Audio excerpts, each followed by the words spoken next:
All righty, good evening, everyone. It is that time. We're going to go ahead and get started. Thank you for all those of you that made it through the rain. We appreciate your presence here today.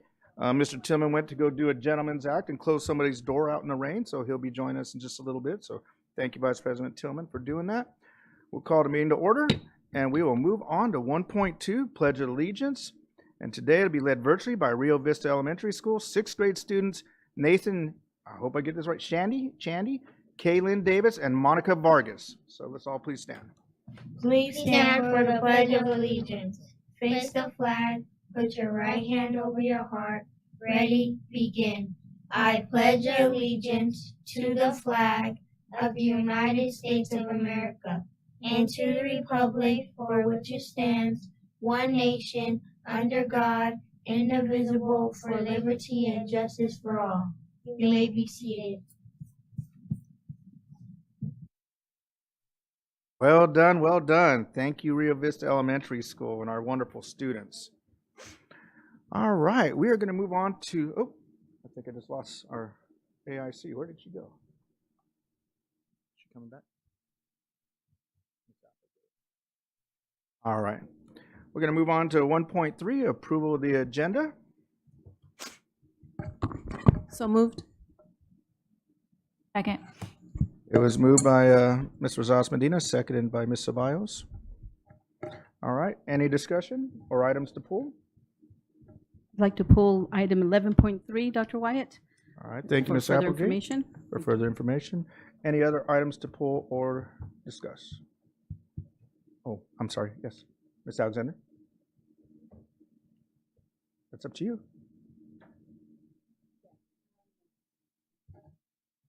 I would like for us to further discuss the resolution that for transportation when that time comes up. And which number is that?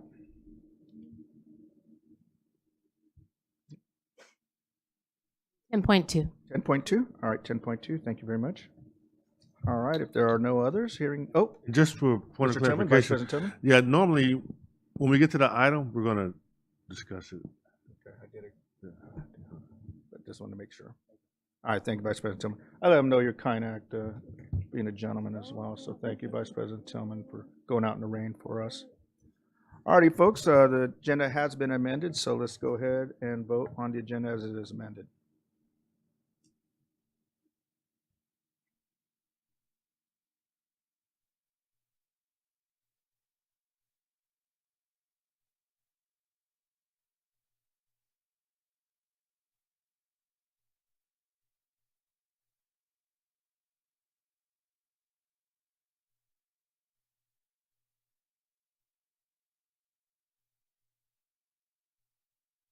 All right, motion carries. We'll move on to 1.4, inspirational message. And our wonderful message will be brought to us by Miss Mary Ellen Aviles Grande. Miss Grande. Okay, I won't sing, I promise. I am so very honored to be your newest elected board member. My goal is to be an effective and hardworking team member and transparent in all things as much as the law allows. My message tonight is twofold. I want to share thoughts about this job and a message for parents, guardians, and caretakers. That said, I'm happy to report my first 5 months as a board member has been surprising and great, illuminating and wonderful. It's been like the movie A Night in the Museum, where everything inside a large old learning institution and its characters all come to life, and each with their own story. I knew everything about my district. I thought after 20 years in the district, I thought I knew everything about it, and it was just not so. I only knew the view from where I was, not from where I could be, and not where I am now. I have discovered the level of involvement and concern of our district in and for the lives of our scholars, parents, and staff is at an all-time high and always can get better. I discovered our partnership with our county school board has helped strengthen my view that San Bernardino is an outstanding example for constantly seeking change and improvements in schools in all areas and departments. I discovered I would like to see a better choice of food choices, a better selection of food choices that match cultural beliefs while maintaining good nutrition. Also, I wish to share, I recently served as a participant for a county-wide student advisory panel. Students from different school districts were and are selected to work together on the most serious issues of today for students: drugs, mental health, housing, food, safety, career, and college. High school students, freshmen to seniors, presented their personal stories and their research to leaders in our community with stunning insight and ability to tell it like it is, and gave us solutions for the future. I discovered in our own school district, we already have such a student advisory board, and we are soon to have student trustees, hopefully, on our school board once again. I no longer fear for our future. Our future is here. My future, the one I plan for, is here. I believe our schools and our town will continue to respond to our needs and the needs of all our scholars. We will raise test scores. We will raise our test scores. We will intentionally choose engaging and positive curriculum and curricula that has been tested and found to be successful in districts such as ours. But right now, we just must simply live. We must just simply go on living the best life we can, not ever give up hope, not be afraid to speak up, and we must maintain those lessons learned from COVID. Our district advances on physical safety and health practices from our COVID experience, our professional development for teachers and staff will continue to propel us. Our district and our town, our places of fellowship and worship, our shared experiences all bring us forward, will continue to bring us forward to become models for community school designation. But make no mistake, we already are community schools. I end with this. As a teacher, what I know best are parents, our guardians, our caregivers, and I give thanks to you. I am grateful for how hard you work for your students to succeed in life. And so I say, the number one thing you can do to help them is be sure they get to school. The ask is, please continue to improve your students' attendance. School is the very best place for kids to be, to learn, to be with others, to learn how to communicate and talk.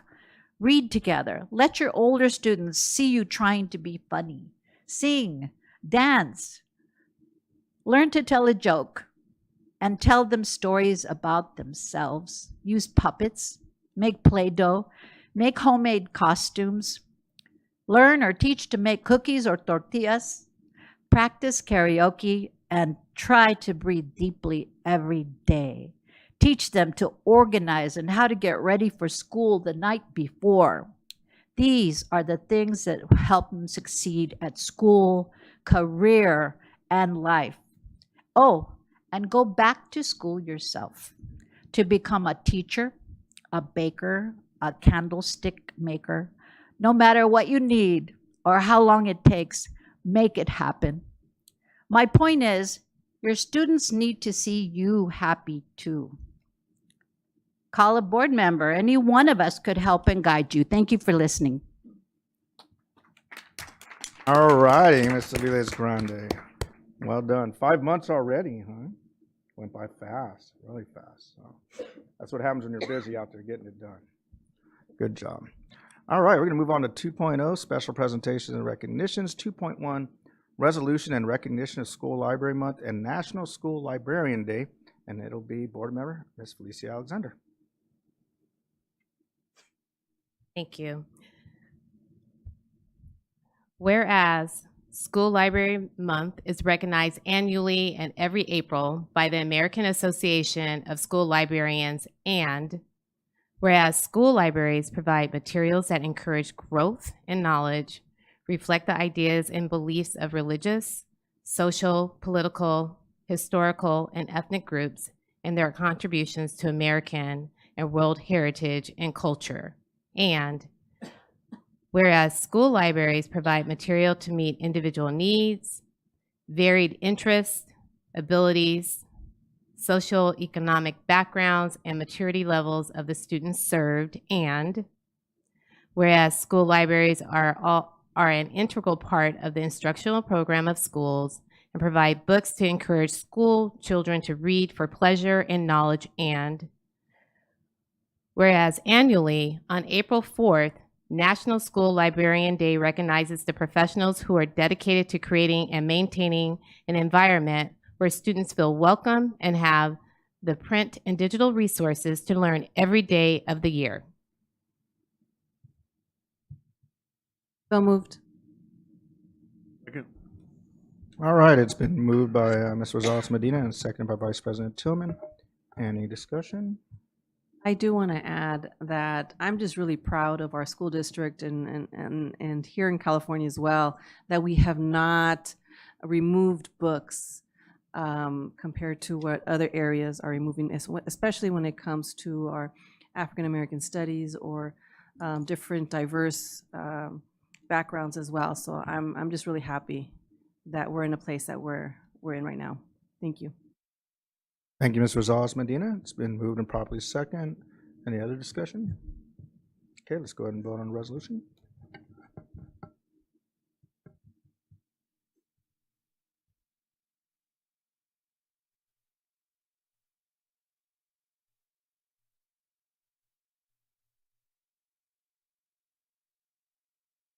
All right, resolution carries. We'll move on to 3.0, public hearing. We'll go ahead and close regular session and then reopen for 3.1, which is initial contract proposal, reopen on Article 11, wages, and then reopen on Article 7, unit members' rights. At this time, we'll conduct a public hearing. Are there any public comments? Yes, there is. Teresa Hunter, please come forward.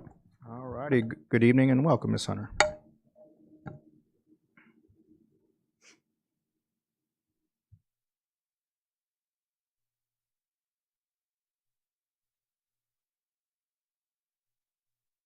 I think that's it. Okay. Good evening, Honorable Board and staff. I'm Teresa Hunter with Communications Workers of America, CWA Local 9588, here to introduce our 2023 reopener. And as noted in the agenda, pertains to those articles. Thank you very much. And we put forward the reopener. Thank you. Thank you, Ms. Hunter. Thank you, Ms. Hunter. You sound so professional and serious. I'm just.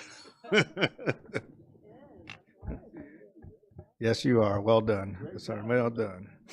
All right. Any other public comments, Ms. Cunningham? There are not. Okay. Any comments by board members? Questions? Very good. We'll go ahead and. Oop, that was about to fall apart. Go ahead and close the contract proposal session on that, on members' rights. And we'll go ahead and, I'm sorry, actually I have to read a be it resolved, so my apologies. Let me redo that. So we are not closed yet. Be it resolved, the Board of Education receives the initial contract proposal, reopener, Article 11, wages, and Article 7, unit members' rights from the Communication Workers of America, CWA. So moved. Second. It's been moved by Ms. Jahusky and seconded by Vice President Tillman. Now any discussion or questions on that? All right, let's go ahead and vote.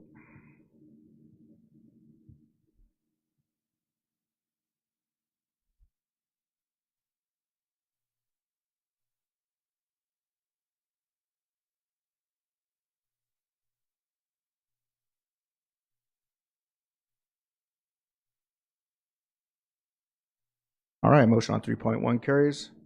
So we will now close that session for the public hearing. Reopen for open session. We'll move on to 4.0, public comments. 4.1, receive public comments. This is the only time the public will have an opportunity to address the board on items not on the agenda and within their subject matter jurisdiction, such as district policies, procedures, programs, services, or fiscal matters. Public comments are limited to 5 minutes per person. 6 or more people who wish to speak on one topic will be provided no more than 30 minutes total. Speakers are cautioned that under California law, no person is immune from liability for making intentionally false or defamatory comments regarding any person simply because these comments are made at a public meeting. All right, our first public speaker this evening will be Jewel Patterson. Welcome, Ms. Patterson.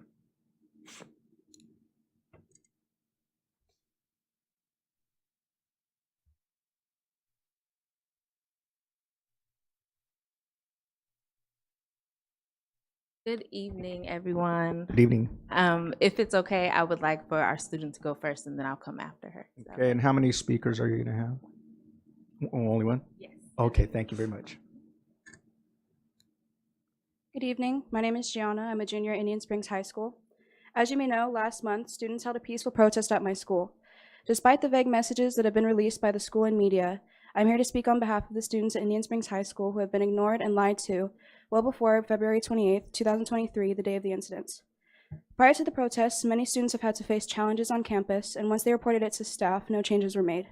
Students are forced to coexist with a school climate that dismisses sexual harassment, racism, anti-Blackness, discrimination, bullying, and other concerns that were lifted at the protest. Members of ISHS staff have traumatized their students and failed to take accountability time and time again. Statements issued by the school have failed to tell these stories and even further, provided false information on the incident. This has caused students involved in the peaceful protest to be harassed on campus and allowed for misinformed parents to harass students off campus as well. While students are being bullied, staff and admins simply sit back and watch, so a peaceful protest was all we could do to be heard as students. We feel unsafe at school in the hands of adults like these, including campus security and COs and school administration. I came to this meeting today as a last resort to speak up on the wrongdoings at our school. The following is a list of things that students need to feel unsafe and included on campus.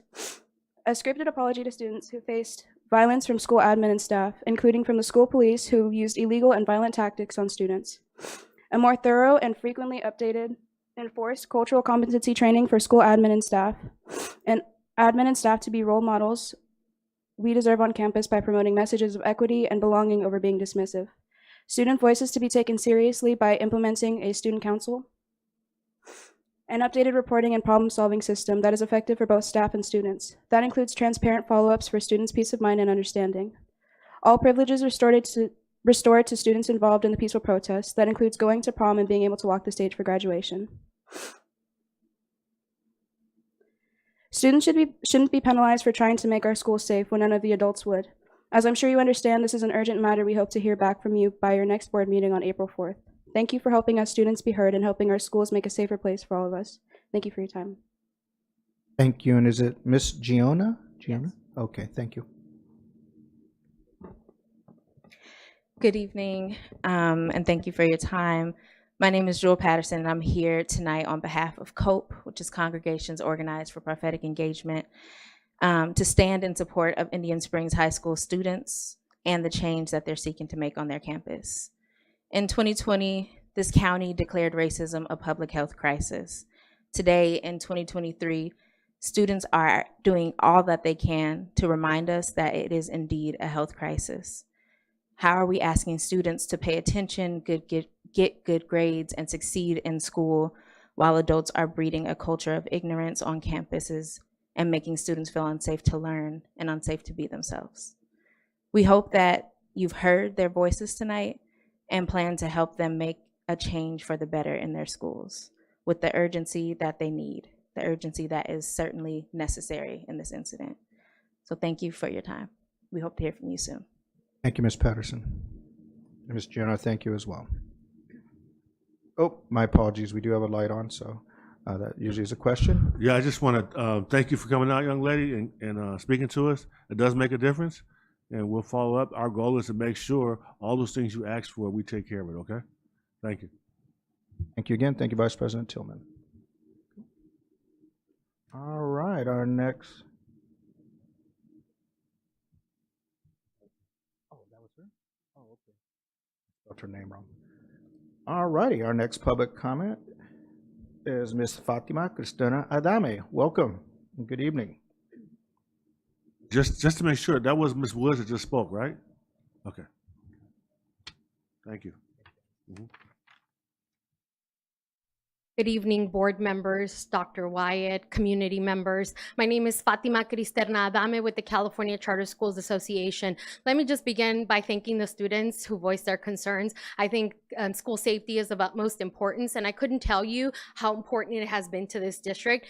Ourselves, charter schools, have witnessed that. When there have been challenges at our schools, Chief Paulino and the district have stepped up to support our students. So we know how active you are in resolving student concerns. And so I know that the students will hear from you. And I'm very grateful for the relationship that we have, because you've always seen our students as your students, because they are, in fact, all of our students, right? Dr. Margaret Hill taught me that many moons ago. They are all our students, and which is why our concern continues to be with the SANDAB organization. The acronym stands for San Bernardino County District Advocates for Better Schools. Yesterday, I sent you all a very lengthy email with attachments to videos and documents. I don't want to reiterate what was in the email, but I definitely want to let the public know that this email was sent because we continue to have concerns with the lack of input available to SANDABs, and we understand that the committee has no legal obligation to be Brown Act compliant or allow public input. However, their membership dues are provided by districts like this one using public dollars and meet at SB County educational facilities when not meeting virtually. So the fact that they continue to not allow the public to comment is of concern for sure, especially since they commit in their own bylaws to support every child. But there's also a lack of support for every child, and we sent you evidence of that with their support of legislation like AB 1505 and AB 3136, and we provided videos of SANDAB's committee chairs testifying in front of the Senate Ed Committee in the Assembly Ed Committee in 2019. Now, of course, like you, I think that's a long time ago. Things have changed, and we really did hope that they had changed. But if you look at their own state legislative platform for this year, 22-23, you will find charters mentioned only 5 times in the entire document, all 5 times in reference to accountability. Not once are charter schools included in any other supportive language in the document, which again, they see us as adversaries, not as equals, teaching the same students we all have. Lastly, their lack of budget transparency. I was only able to go through 2 years of agendas and minutes from the past 2 years, and nowhere on there was there a budget attached to what the member dues are paying for, because it is of concern. So this organization is created of school district superintendents and board members like yourselves. First of all, the county superintendent of schools already has a monthly meeting with superintendents. So why they need an additional seat at this table, I don't understand. Second, school district board members like yourselves come to the table. The county superintendent of schools already represents all school districts. Now, if there's an opportunity to seek input on state legislation and federal legislation, we should be able to do that for everyone. We shouldn't be picking and choosing who gets to sit at the table and for what reasons. Now, when they go and lobby at the state, whether it's at the state or federal level, on whose dollars do they do that? Because even at $2,000, assuming every school district pays the $2,000 fees, which they don't because it's based on ADA, that's only about a $60,000 budget. So we know that even the committee itself cannot lobby with their own dollars. So who is subsidizing this if not the public? San Bernardino City Unified has always been extremely transparent, despite where I definitely have heard folks who don't think you're transparent enough. But let me tell you why we're before you every single year. Because you're one of the only school districts in this county who agendizes this item. Others just rubber stamp it, which is a real problem. That means there's a lack of transparency across districts in this county. However small the bill is, people should have an opportunity to see what public dollars are going for. And so we come before you because we are not allowed to lobby these concerns to SANDABs, even though we have expressed them both to the county superintendent, the county board of education, and SANDABs. But SANDABs does not allow us to publicly input in a way like this where they can hear from us. And when we do, we're only able to send in a letter, and there is no opportunity for us to express why supporting every child matters, right? From the smallest child to the biggest child. We never stop growing up. All of the adults here tonight were once children, and they needed support. And our children today will someday be adults, and they will not stop needing our support. So we really do encourage you, no matter how small this fee is, we do not want this going to to entities that do not operate with public transparency. Having said that, I really do encourage you to vote no on SANDABs. And please know this isn't an opportunity for us to want to sit at the table. We don't want to sit at a table where everyone doesn't have a voice. Thank you. Thank you very much. All righty, our next public comment and speaker is Mr. Victor Sanchez. Welcome, Mr. Sanchez, and good evening.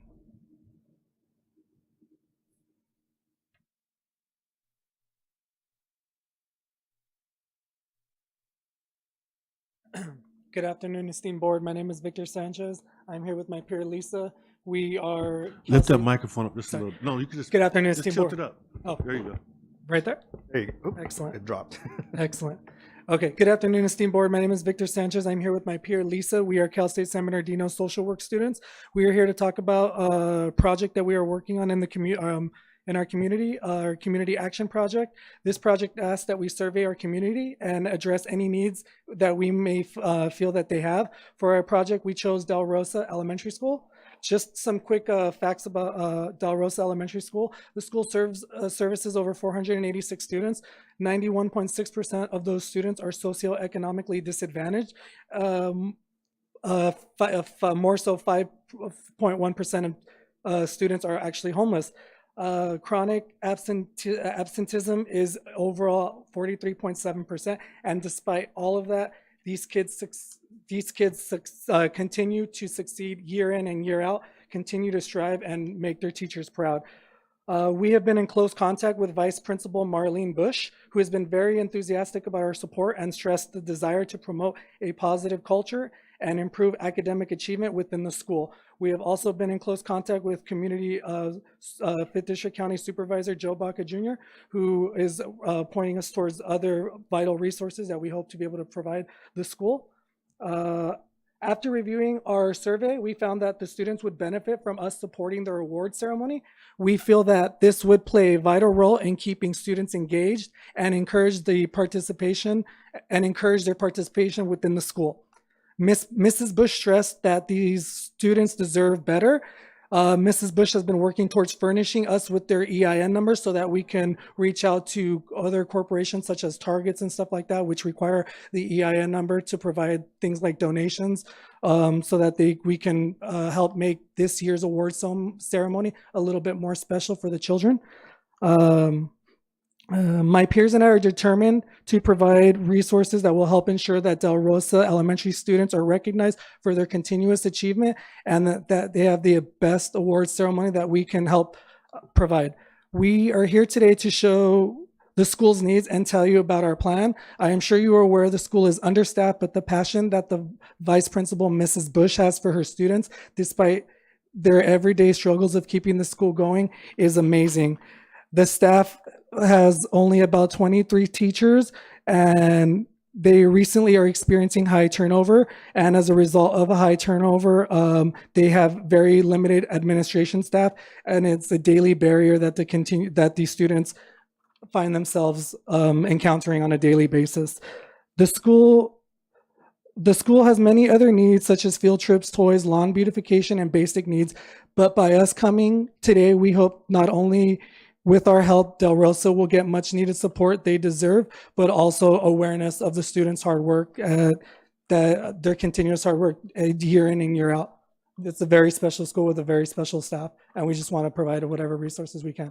Thank you so much, board. Thank you, Mr. Sanchez. Looks like we have a light here from Vice President Tillman. Yeah, well, thank you all for your work that you do. We really do appreciate it. I appreciate You it, say you're Vice at Cal President. State San Bernardino right Yes, now? Vice President And Tillman. what's your major? Major is social work, child welfare. Okay. And when are you going to graduate? Graduate, we're juniors, so senior next year, sir. Make sure you apply in our district. We would Oh, love absolutely. to That's have first you. CFS, that's first thing out of the, I'll be right there. That's what I'm talking about. Thank you. Absolutely, sir. Thank you for your time. Thank you, and go Yotes. All righty, I think that's it for public comments. We'll move on to virtual comments, Ms. Cunningham, is that correct? All right, let's go ahead with our next comments. Our first virtual comment, please. Okay, the first one we have is Ray Wall. If you're available, please unmute. Good evening, sir, and welcome. Good evening, board. Can you hear me? Yes, we can. Good evening. This is Ray Wool. My students and parents know me as Mr. Dell, and I want to say hi to you, the board, Dr. Wyatt, and Vice President Tillman, Administrator in charge, Ms. Applegate. I just wanted to share with you a couple of things. One is I grew up in San Bernardino. I attended Belvedere, Del Rosa, Serrano, and San G. I graduated from San G.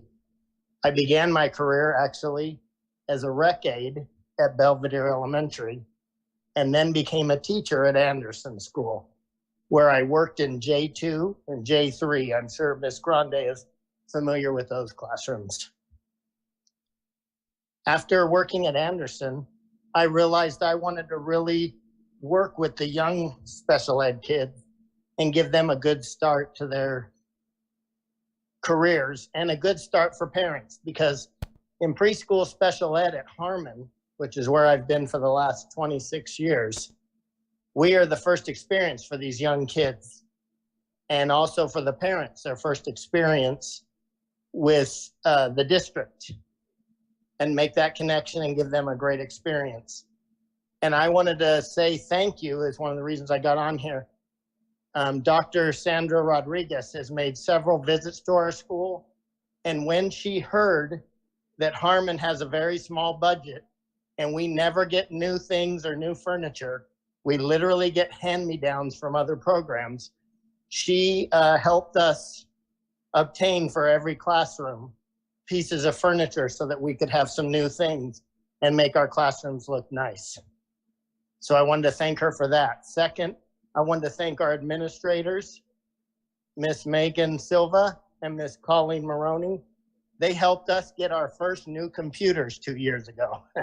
We had never had a new computer. We always had to go get the leftovers that were turned in from other schools, and they got us our first new computers. And also I want to thank you, board, and thank the administrators. One of the hardest things in education is constant change in administration. And we've been able to build a really good PLC at Harmon, thanks to having Miss Silva and Miss Maroney be constant there for 4 years. That's the first time that's happened. We usually have a new person every other year. And so we've been able to really build a good program, and that's been really advantageous.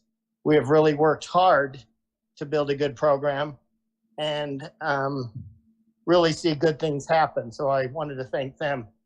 And the one thing I wanted to ask you all is to please come visit Harmon. Not a lot of people know about Harmon School. It's a children's development center, and we have regular preschool, special ed preschool, special ed TK and K, and general ed kindergarten classes.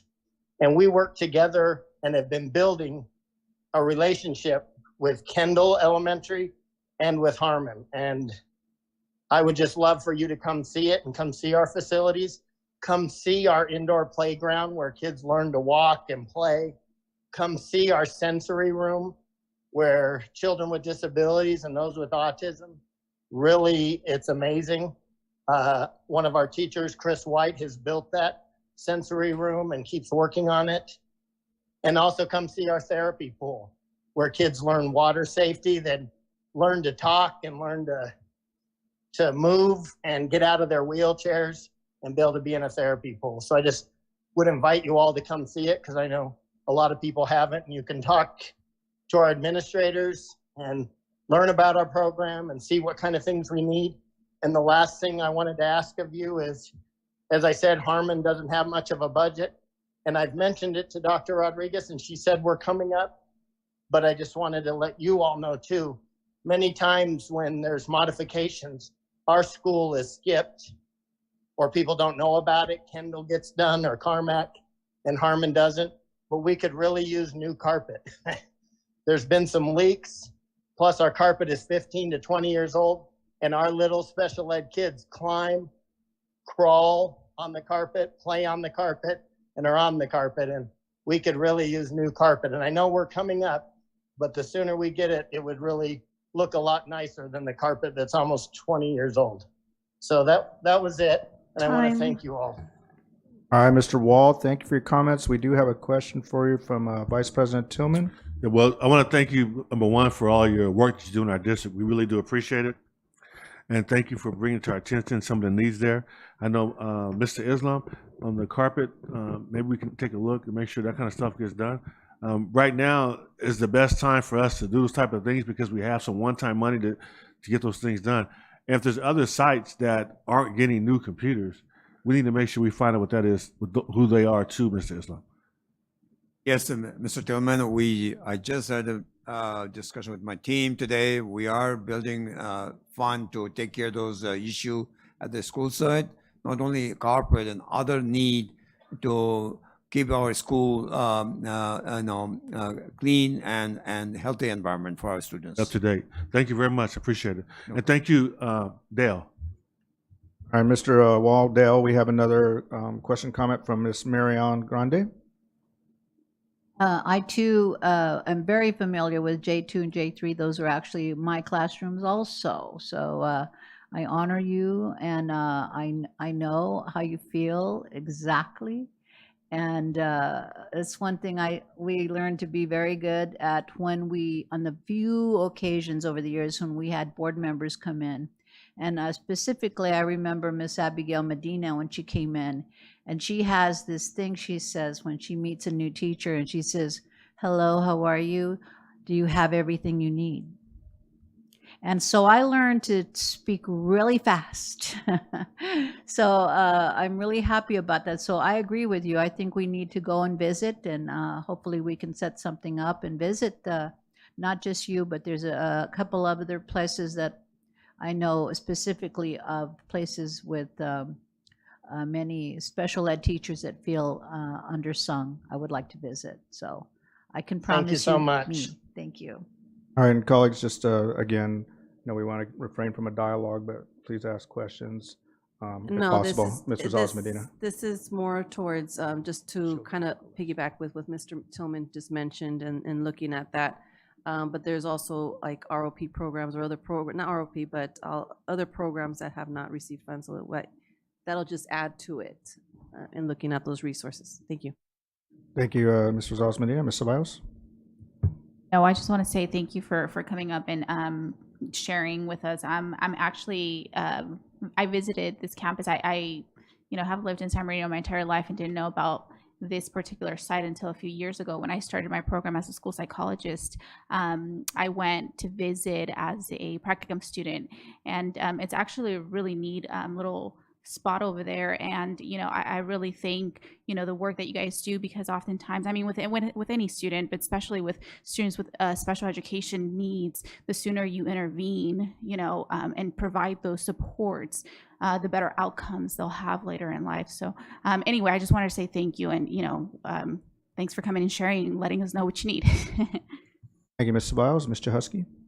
I also want to give my thanks, Mr. Wall. It's been a long time since I've been over there. I have visited the school previously, but it's time I get back. I just want to make sure that we are ensuring that some of our most vulnerable and our most special students, that they are getting what they need to succeed. If we are for every child, we need to make sure that all of our campuses have adequate resources and adequate supplies and everything for learning. So I'm not,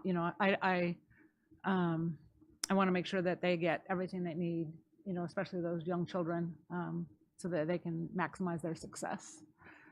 So I thank you, Mr. Islam, for taking a look at that, and hopefully we can get an update on where we are, particularly with this school. Thank you, Mr. Husky. And then Mr. Dale, while you're on here, I do have a question for Mr. Islam in regards to our technology. And I imagine we have, and this is so folks that are watching as well as our employees, a refresh plan for our technology. And because when I hear classrooms or teachers ask for computers, we should have at least, I hope, a logical answer in regards to the timeline refresh plan. And this happens to me as well, so I just want to say that. And it is usually a concern or issue, but I don't know if we have one, and if we do, that would be great to kind of maybe a little more information about it at a later time. And if we don't, then we should have one. How's that? Thank you, Dr. White. This is a very good question that you're asking me to give you an update to the board. We are monitor this maintenance of every year, how many we need to replace, how many we need to upgrade, the district wide. I'd like to bring an update status to the board. Now, on Friday, I'd like to give you the very thorough revised update plan of where we are, where we're going forward. Thank you, Mr. Islam. That would Thank be you. great for us to hear and then also to share with the public as well. Thank you. Vice President Tillman. And just for clarification, Mr. Islam, the board did get direction for the one-time money to ensure that no systems are older than 5 years old. You're correct. We are moving forward with those directions the board gave us. No, it is not, we are working on it, and Thank I you. also can give update on that, where we are Thank you very now. much. Thank you. Thank you, Mr. Islam. Thank you, Vice President Tillman. Thank you, Mr. I Dell. had one more question, Dr. Wyatt. I just wanted to make sure too that we're on a modification list, because whenever that list is put out for schools that are getting modified, Harmon's never on it. You mean modernization, right? Modernization, that's what I mean. All right, and We'll then look into it. we could find out about that. There's usually a 10, 20, and 30-year school list. And again, Mr. Islam could give us an update on the Friday update as well. Thank you for bringing that to our attention, Thank Mr. you. Dell. Have a great evening.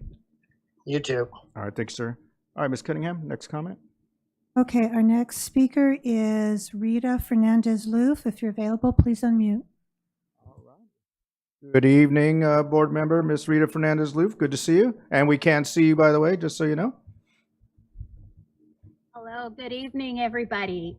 My name is Rita Fernandez-Loof, and I'm a member of the San Bernardino County Board of Education, representing over 494,000 residents in Area B, which includes the communities of Rancho Cucamonga, Upland, Ontario, Montclair, Mount Baldy, and portions of Fontana. I would like to express my concerns with the San Bernardino Advocates for Better Schools, SANDADS. During county board meetings, I have expressed my community's concerns with the group. I've opposed the SANDAPS budget, part of which is being funded by the San Bernardino County Board of Education. And I've repeatedly asked for information about SANDABS and can never get a straight answer on exactly what type of organization they are.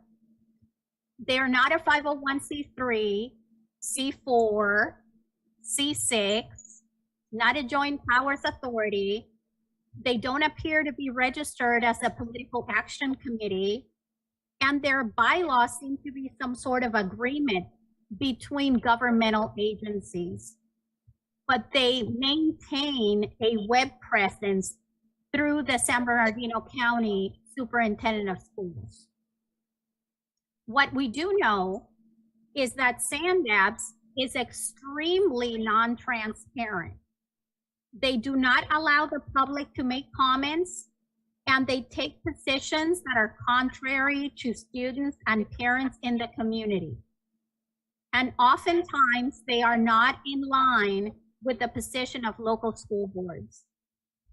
Despite being one funding mechanism for SANDABS, county board members are currently not members of the organization.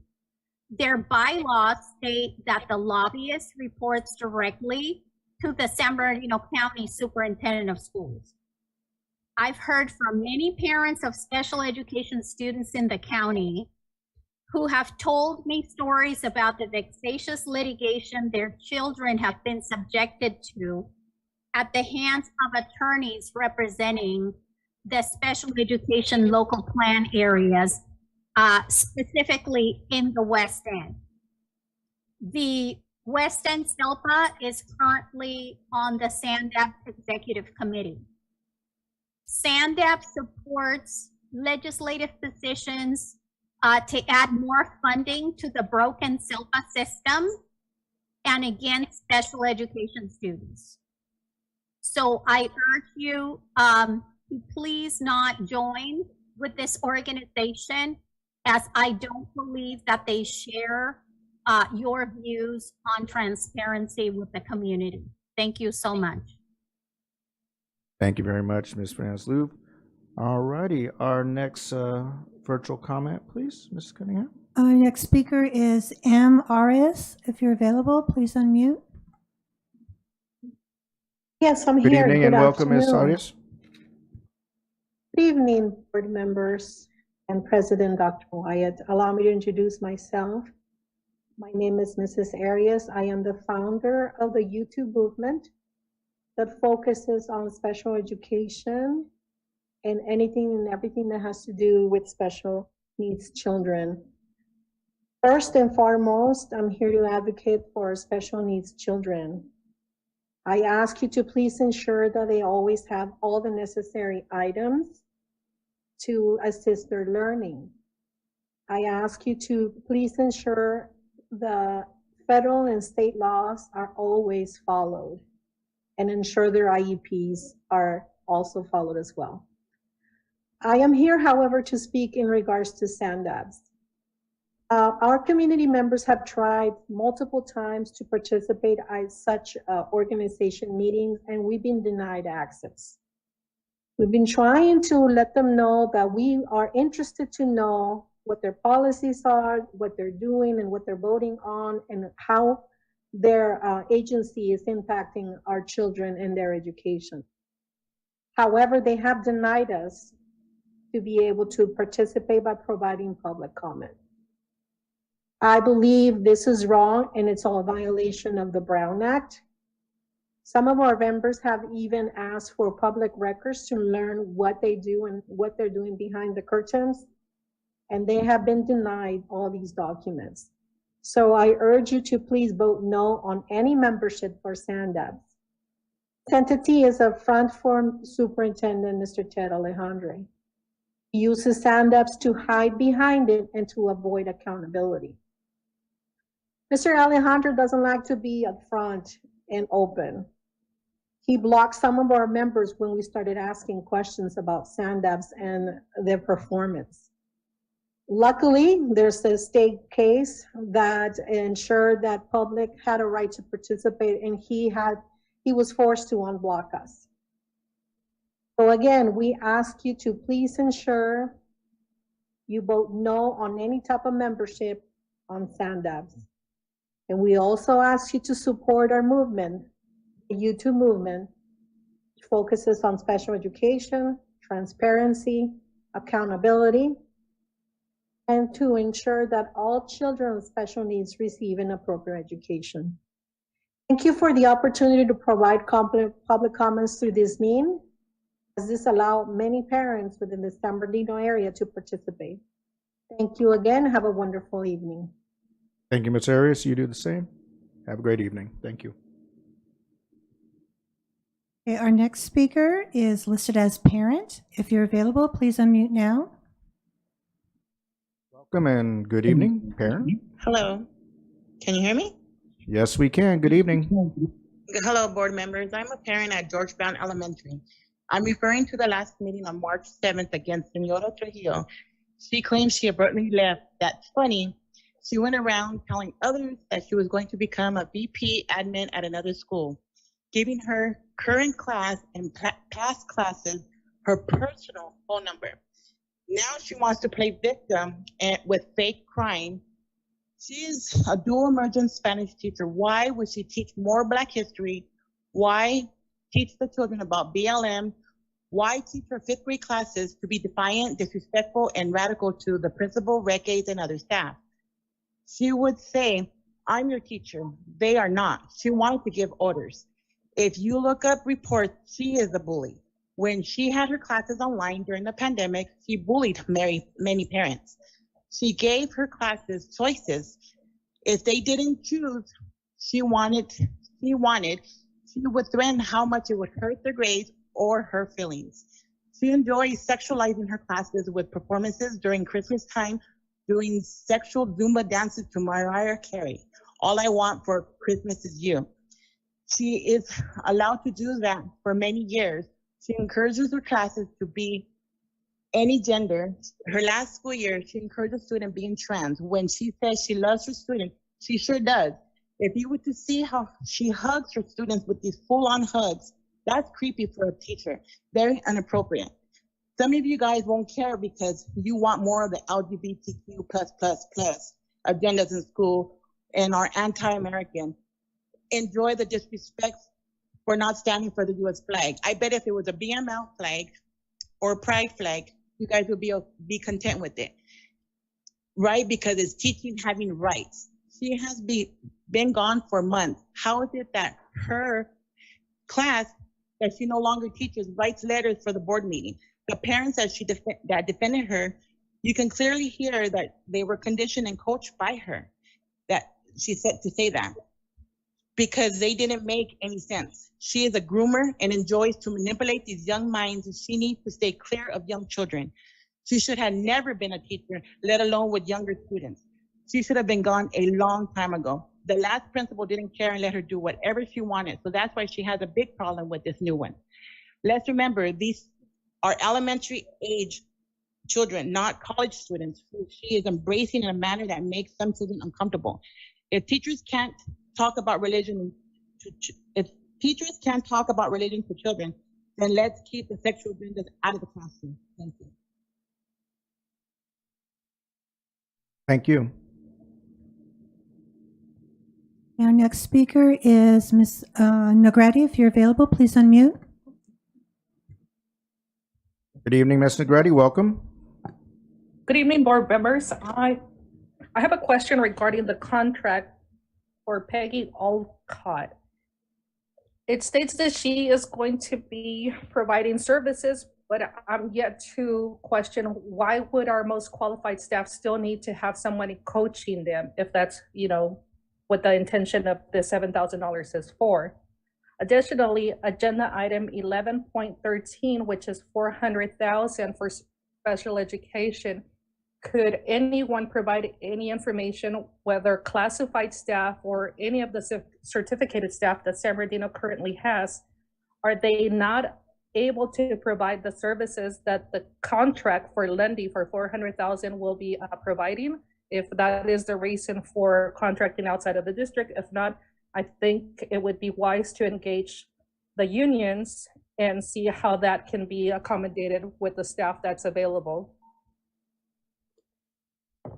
And a concern that I have, and I would like to know if maybe any policy with the school district has changed, and if the policy has changed where parents made aware of it. During the most recent city council meeting, Taryn Stone, who is the director for the BIP program, who has been having contracts with the school district under Young Visionaries, he went to the city council meeting, and several of the people that worked for him, and all have said that they recently came out of jail. Some of them were serving lifelong sentences. They state that they are engaging high schoolers because they are impressionable and are making a difference with the grades and attendance. As a parent, I am concerned because we all know that, yes, children are impressionable, but do you really want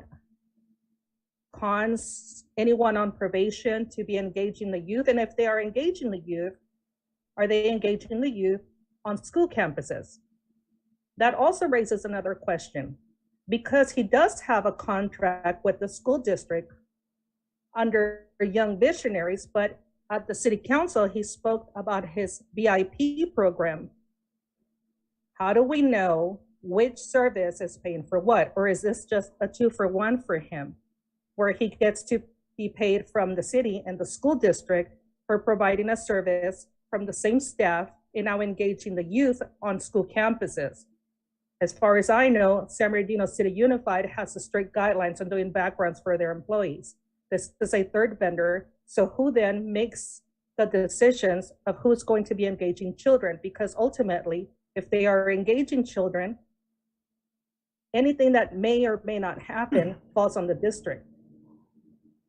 I would advise you to please seek out legal counsel and see whether or not this last contract that you gave to Terrence Stone can be terminated. Thank you.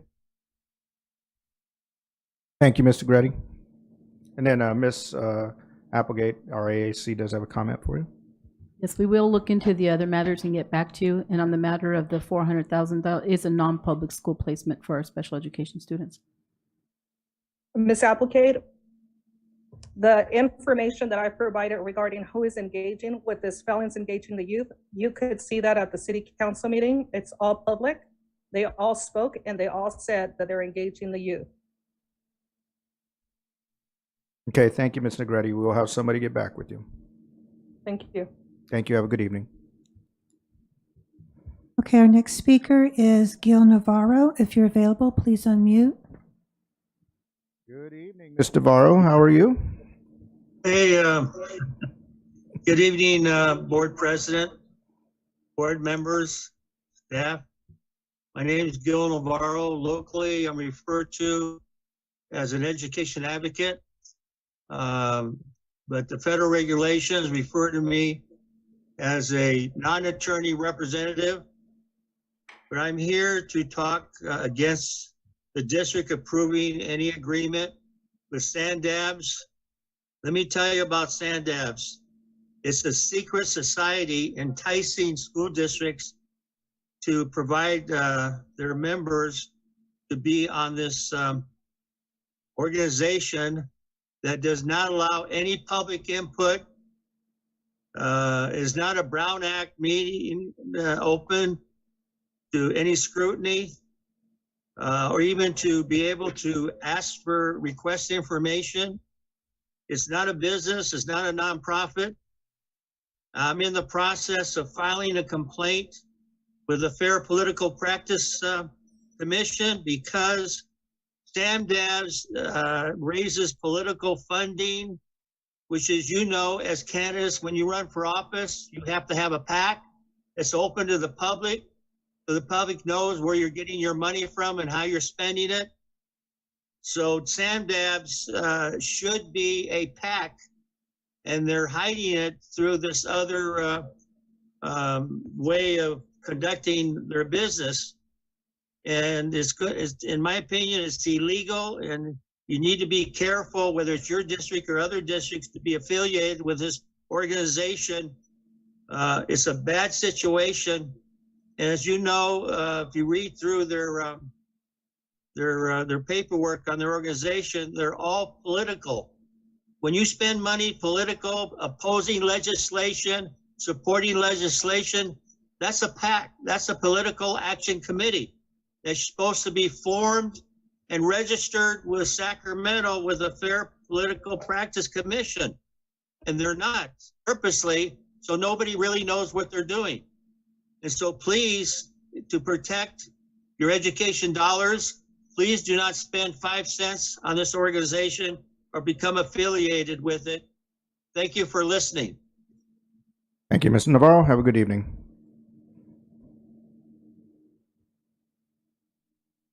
Our next speaker is M. Barabino. If you're available, please unmute. Welcome. Please, I need help. Only speak Spanish.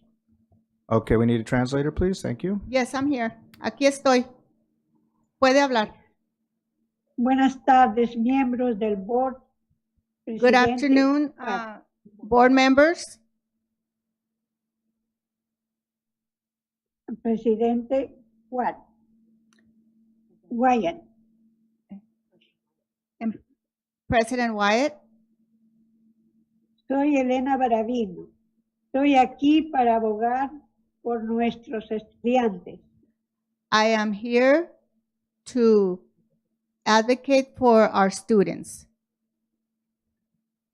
Les pido, por favor, voten no a la membresía de Sandab.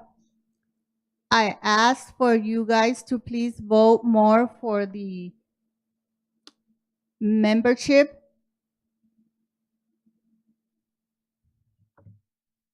Vote no on the Sandabs No, membership. no a la, To no vote a la no more membresía for the de membership. Sandab.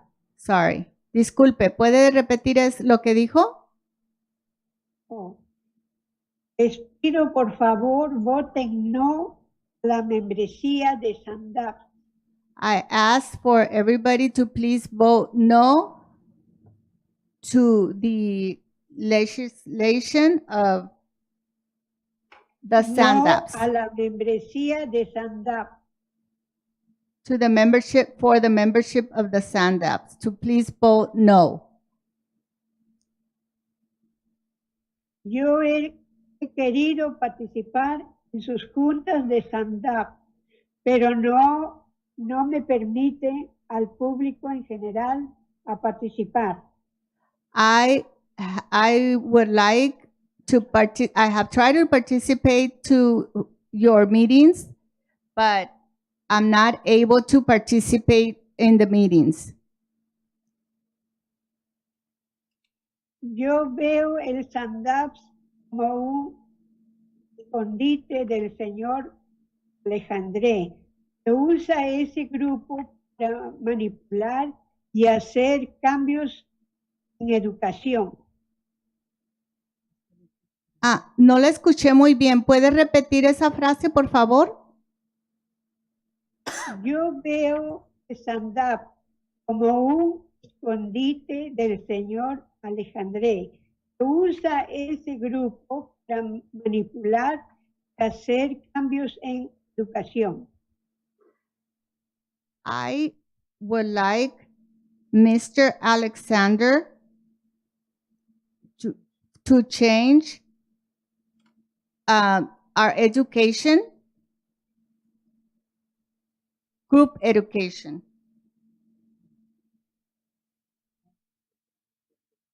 Yo he pedido documentos y registros bajo la Ley de Registros Públicos de California o CPRA y me han negado los documentos con excusas. Disculpe, ¿la puede repetir lo que acaba de decir? Yo he pedido documentos del registro bajo la Ley de Registros Públicos de California o CPRA. I have asked the members of the TPRA, the legislators. Excuse me, let me allow me to assist you a little bit because I know there's some terminology that might be a little foreign. What she is saying is that she has asked Sandab under a Public Records Act for certain documents that they have not provided. Okay, thank you. Obviamente, y me han negado los documentos con excusas. And they have denied the documents with excuses. Obviamente, para no hacerme saber las cosas desconocidas e indebidas que hacen. Obviously, so I don't know about the things that are done that are illegal or that are not supposed to be done. Les pido voten no a stand-up. I ask for you to vote no to the stand-ups. Ellos no son pro estudiantes, todo lo contrario. They are not pro students, to the contrary. Gracias. Thank you. Thank you. Oh, excuse me. We have a question from Ms. Ceballos? Or a statement? Just a quick statement. Thank you, Ms. Applegate, for jumping in. And thank you to our translators back there. I know it was really hard to hear. I was struggling myself, so nothing that you did wrong. Thank you so much. It was very hard to understand. That's why I was having a hard time I know. because I couldn't hear what she was saying. So thank you for your help. No, of course. All right. Thank you, everyone. Ms. Cunningham, any others? Yes, our next speaker is M. Rincon. If you're available, please unmute. Good evening and welcome. Bienvenido, buenas tardes. Hola, buenas tardes. Hello, good afternoon. Estimado presidente de la Junta, Dr. Scott Wade. Dear meeting president, Dr. Scott Wade. Distinguidos miembros de la Junta. Distinguished members of the meeting. Mi nombre es Marta Rincón. My name is Marta Rincon. Estoy aquí solicitando su apoyo I'm here asking for your support para cada estudiante for each student y vote no en el punto 11.3 and vote no on point 11.3 la membresía de SANDAP. to the membership of SANDAPS. Como miembro de la comunidad, As a member of the community, hemos compartido nuestras preocupaciones constantes we have shared our constant worries con respecto a SANDAP. in respect to SANDAPS. Hemos expresado nuestras preocupaciones con el superintendente del condado, We have also shared our concerns with the superintendent of the county.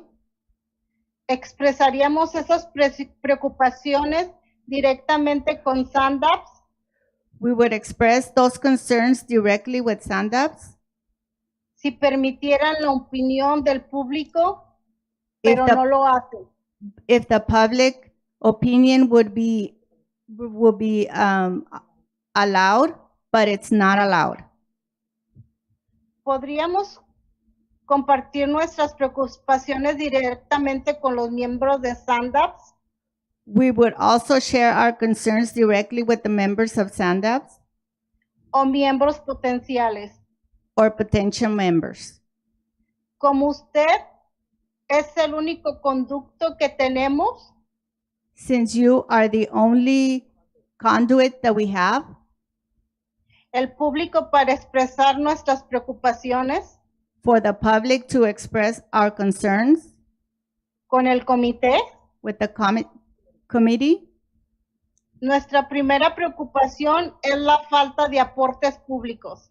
our first concern is the lack of public support de las partes interesadas.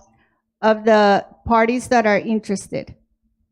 En segundo lugar, Second, su falta de apoyo a todos los niños como se identifica en sus estatutos the lack of support of all children that identifies them as their statute. y por último, And last, la falta de transparencia de las cuotas de membresía.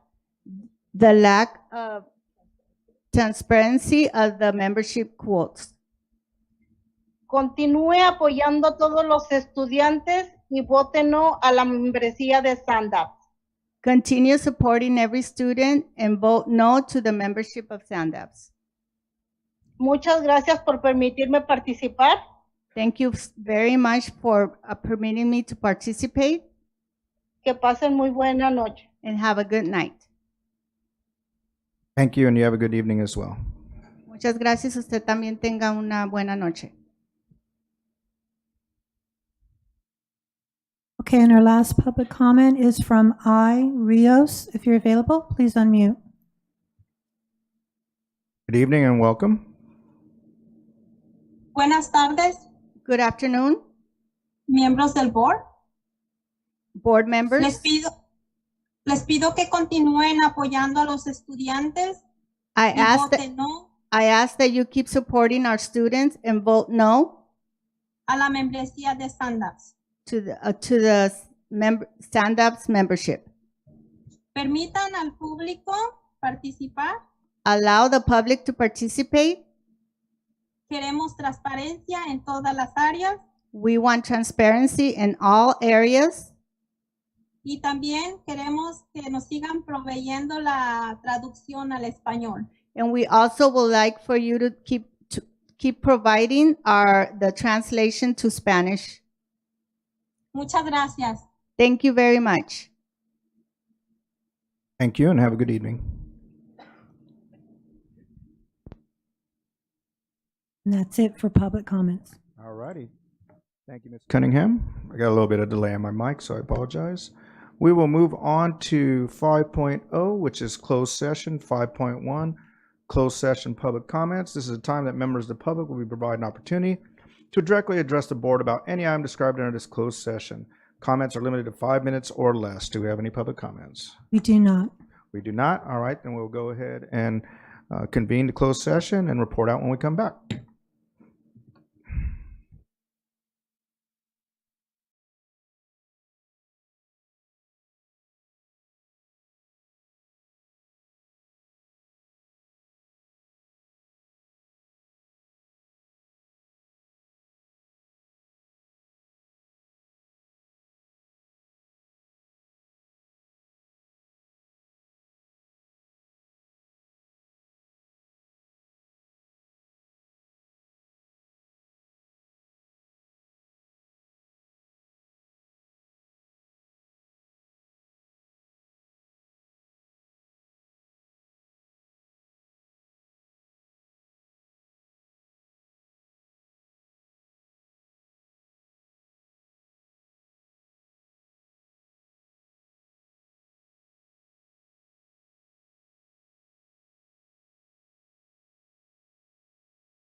Alrighty, alrighty. Oh, let's see. Okay, there we go. All right, folks, we're coming back from closed session. We have a few things to report out on. We'll start with 6.1, approval of middle school principal. Oops, sorry. I'm hoping it'll come up on my screen. All right, be it resolved that the Board of Education approved the appointment of the following employee: Kathy Atencio, middle school principal, Rodriguez Prep Academy, effective date, work year, and salary to be determined, funding source 035. So moved. It's been moved by Vice President Tillman, second by Ms. Chahusky. Any discussion? Okay, let's go ahead and vote.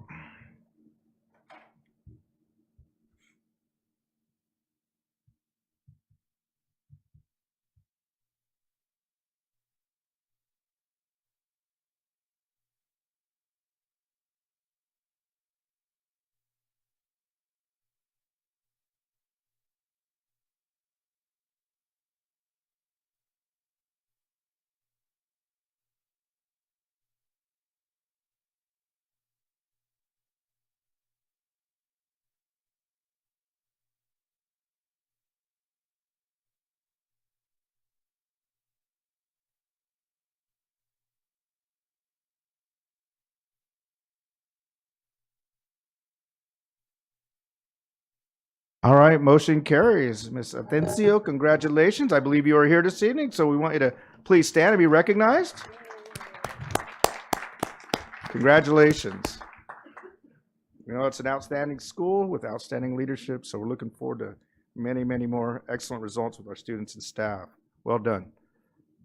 All righty, approval of elementary school vice principal, 6.2.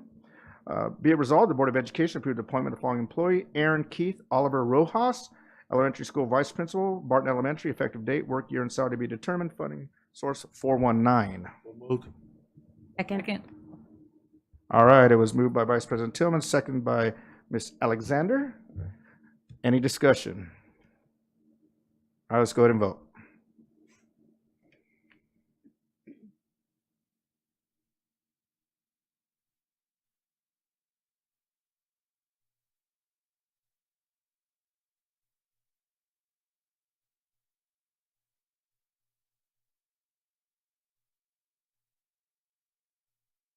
All right, motion carries. If Mr. Oliver Rojas is here, congratulations. I don't know if he's here in person, but if you're watching on screen out there in virtual land, congratulations. Looking forward to you and joining our team. We'll move on to 6.3, approval of middle school vice principal. Be it resolved, the Board of Education approved the appointment of the following employee: Giancarlo Botello, I believe is it, middle school vice principal, ML King Middle School, effective date, work year, and salary to be determined, funding source 035. So moved. Second. All right, it was moved by Vice President Tillman. It did sound like Ms. Alexander got in there again. Seconded by Ms. Alexander. Any discussion? All right, very good. Let's vote.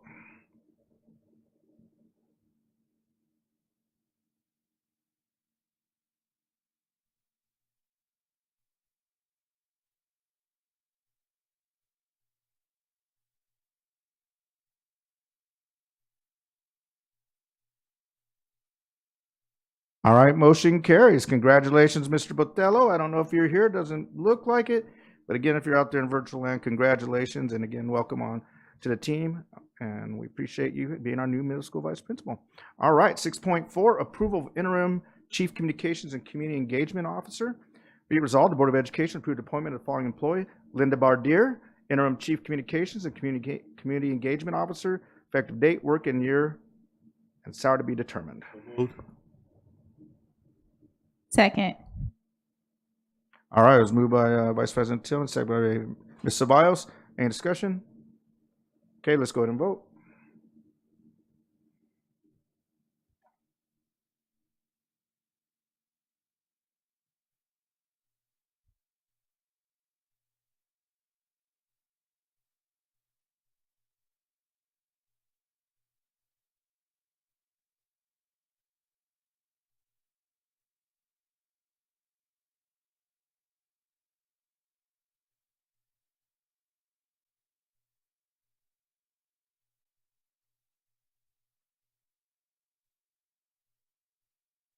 All right, motion carries. Congratulations, Ms. Badir. Look forward to seeing you again, and welcome back. All right, we'll move on to 6.5, Expulsion of students.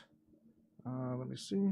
Be resolved, the Board of Education accepts and adopts the recommendation and findings of the hearing panel based on a review of the panel's findings of facts and recommendations and order expulsion of the following students with the identification numbers as listed below in accordance with the board rules and regulations and in compliance with Education Code Section 48900. So moved. Second. It was moved by Ms. Chahusky, second by Vice President Tillman. Any discussion? All right, let's go ahead and vote.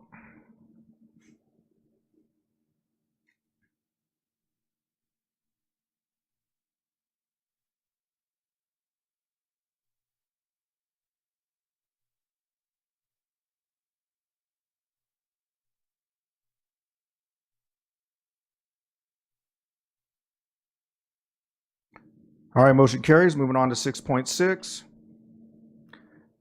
Be resolved, the Board of Education accepts and adopts the recommendation and findings of facts of positive development and orders the suspension or expulsion of the following students with identification numbers as listed below in accordance with the board rules and regulations and compliance with Education Code Section 48900. Moved. Second. It was moved by Ms. Chahusky, seconded by Vice President Tillman. Any discussion? Okay, let's go ahead and vote.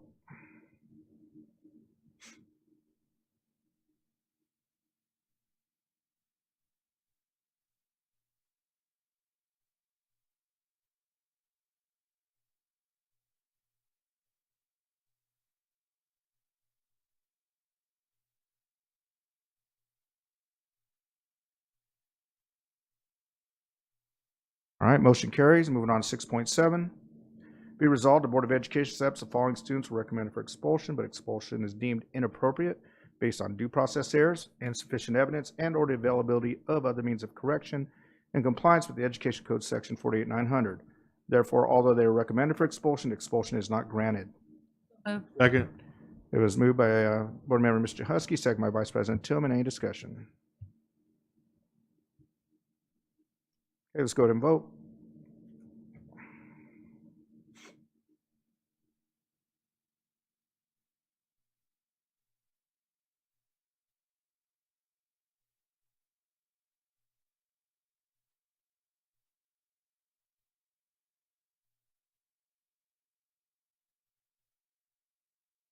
Okay, motion carries. We'll move on to 6.8. Be resolved, the Board of Education authorize expulsion and/or youth court modification, expungement, or rescinding of the following students with the identification numbers as indicated below to schools of the San Diego City Unified School District in accordance with the board rules and regulations and in compliance with Education Code Section 48900. So moved. Second. All right, it's moved by Mr. Husky, second by Vice President Tillman. Any discussion?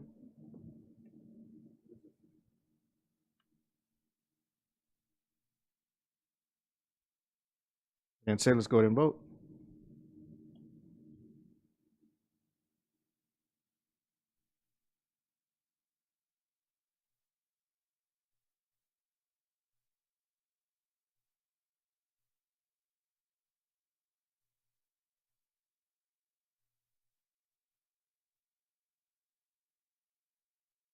All right, motion carries. We'll move on to 6.9, other closed session action. Be it resolved, the Board of Education accepts the notice of recommendation for disciplinary action and statement of charges to dismiss the following classified employee from his or her employment with the district, HR class -22-23-05-ER. Vote. Second. All right, it was motioned by Vice President Tillman, I believe seconded by Ms. Ceballos. Any discussion? Hearing and seeing none, let's go ahead and vote.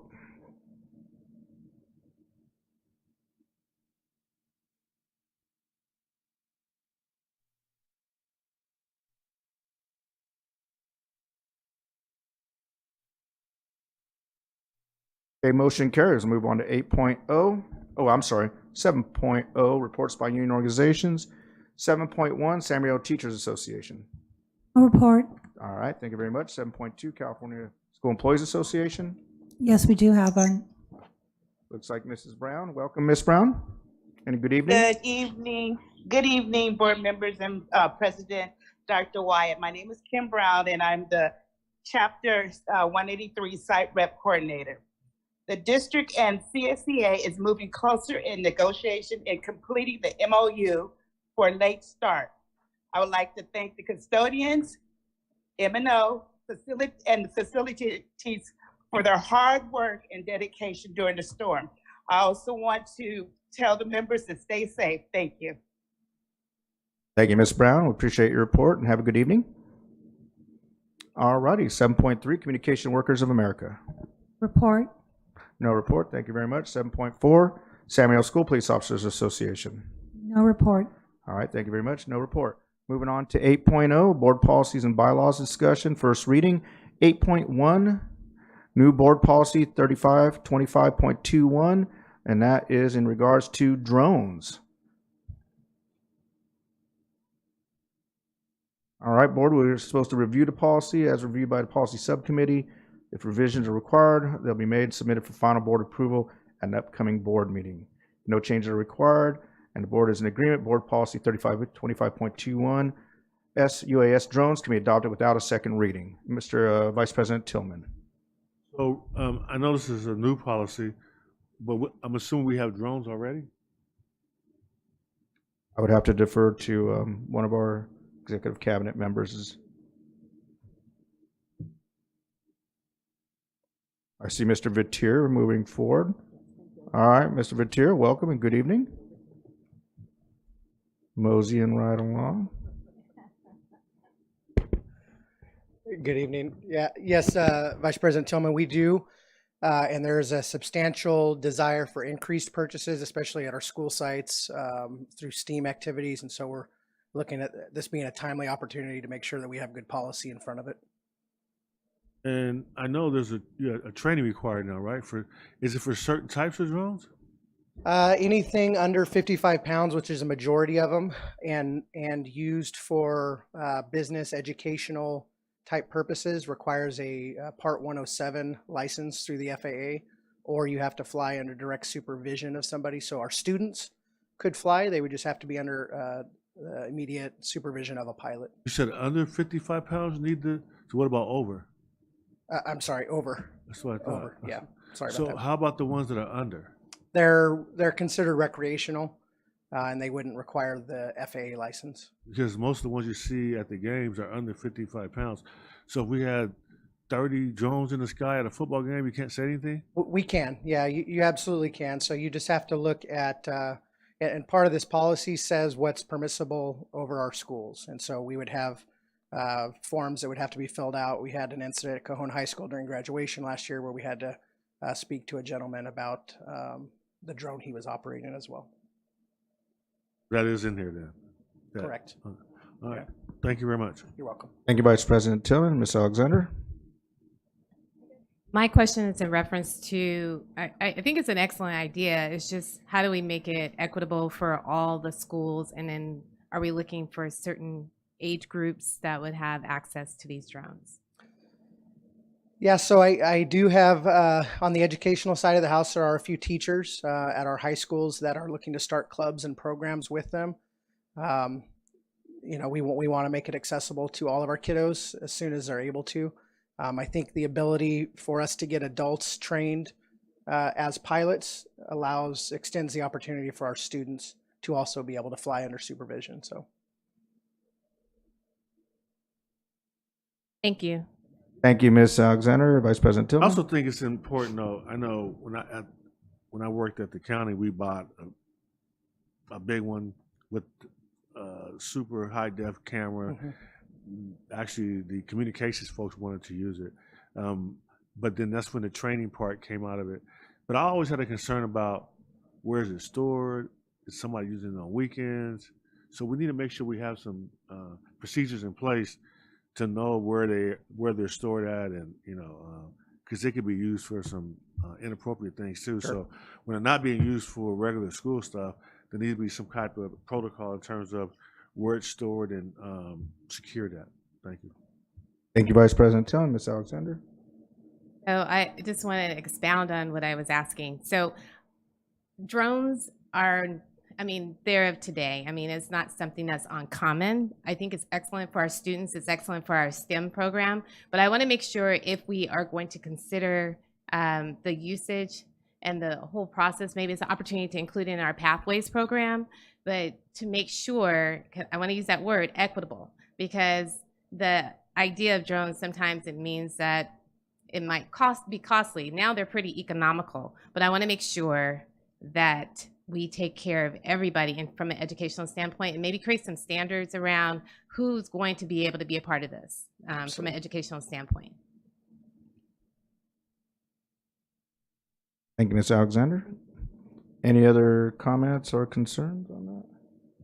And I would agree with my colleagues. You know, drones obviously are here to stay, and I am glad that we have a board policy on it, and you know, maybe even in the future, a small presentation on That'd be great. you know, our classes, our certifications, safety, because we saw one recently at a groundbreaking, which was pretty cool. But and then, like I said, a good example, one at a graduation, somebody wanting to fly one, and Right to me over that a would crowd, be something I would like to do too if my son or daughter was graduating again, which will be happening soon. Fly a little drone over and then get in trouble, right? So we need to know better than that. And so thank you for the policy. I guess the question to the board is are we going to accept it on the first draft, or do we want it to go back for revisions and a review? What are the recommendations that we have for revisions and reviews? Otherwise, I don't see any, but yeah. So if there's none, we'll then go we ahead can and just adopt move. it. Yeah. So do we have to take action on that, I assume?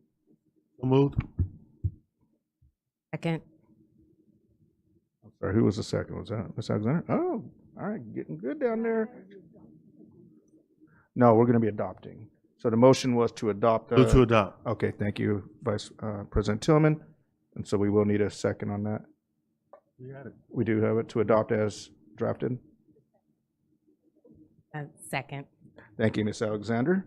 We need a little bit more clarity, that's all. All right, no more discussion. Let's go ahead and vote. They're already ready for us.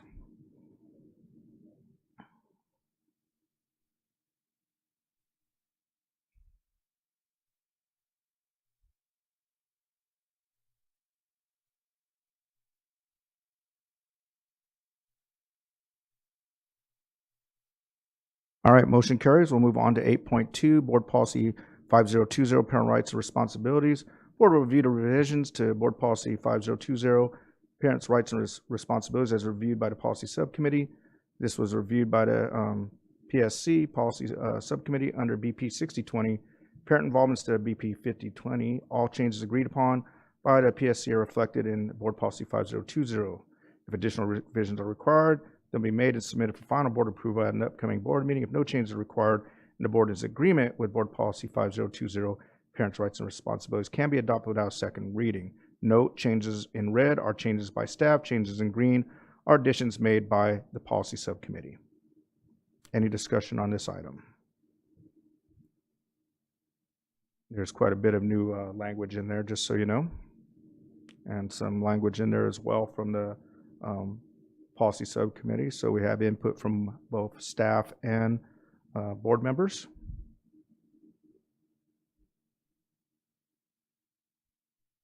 I move to support or vote yes to adopt. Right. So we had a motion by Board Member Rosales Medina to adopt as drafted, seconded by Ms. Ceballos. Any further discussion? That was Ms. Chahusky, second. Oh, I'm sorry. I thought that was Ms. Ceballos. I'm gonna have to get a little better on the voices on my left ear. So I'll recant that. It was seconded by Ms. Chahusky. Any discussion, further discussion or questions? And I will just make a comment that I really do appreciate this policy. This puts a sense of urgency to have our IEPs translated no later than 15 school days. I'm hoping the public's listening to that because that has been asked of us for probably about the last 5 to 6 years that I can remember. So it has finally come to policy. So I also want to make a comment. I was going to wait for us to vote on it. Okay. Yeah, we haven't voted on it yet, so it's not official yet. But likewise, I want to. This is discussion time, though. I want to say thank you because you Right. know it's been something that I have been really asking for just because it is really important, and to see it here before us in policy, it 15 days to be translated is what our district's committing to. So I really appreciate their efforts. That is huge. I'll be honest, that's quite progressive on this. I'm not challenging other districts, but it'd be interesting to see how many districts out there have a similar policy, because I know for myself, I work within this realm, and the ed code is very, very lax, is the word I will use, in regards to timelines. So I'd like to compliment our district and our board and those that worked on this policy to actually commit to a timeline that our parents can now look at. So great job. No, absolutely. There's no federal or state There is law not. that includes a timeline. So we are, adopting this in our policy. So yeah, thank you. Yeah, this is really good stuff. And to our parents that have advocated for this, congratulations to you too for the support that you've given us. So let's go ahead and vote. This is historic. Well, it is.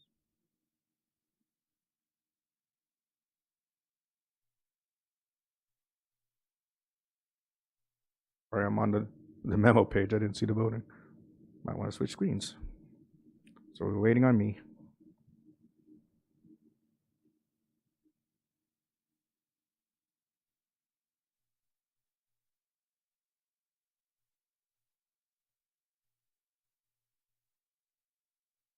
Mr. Bios?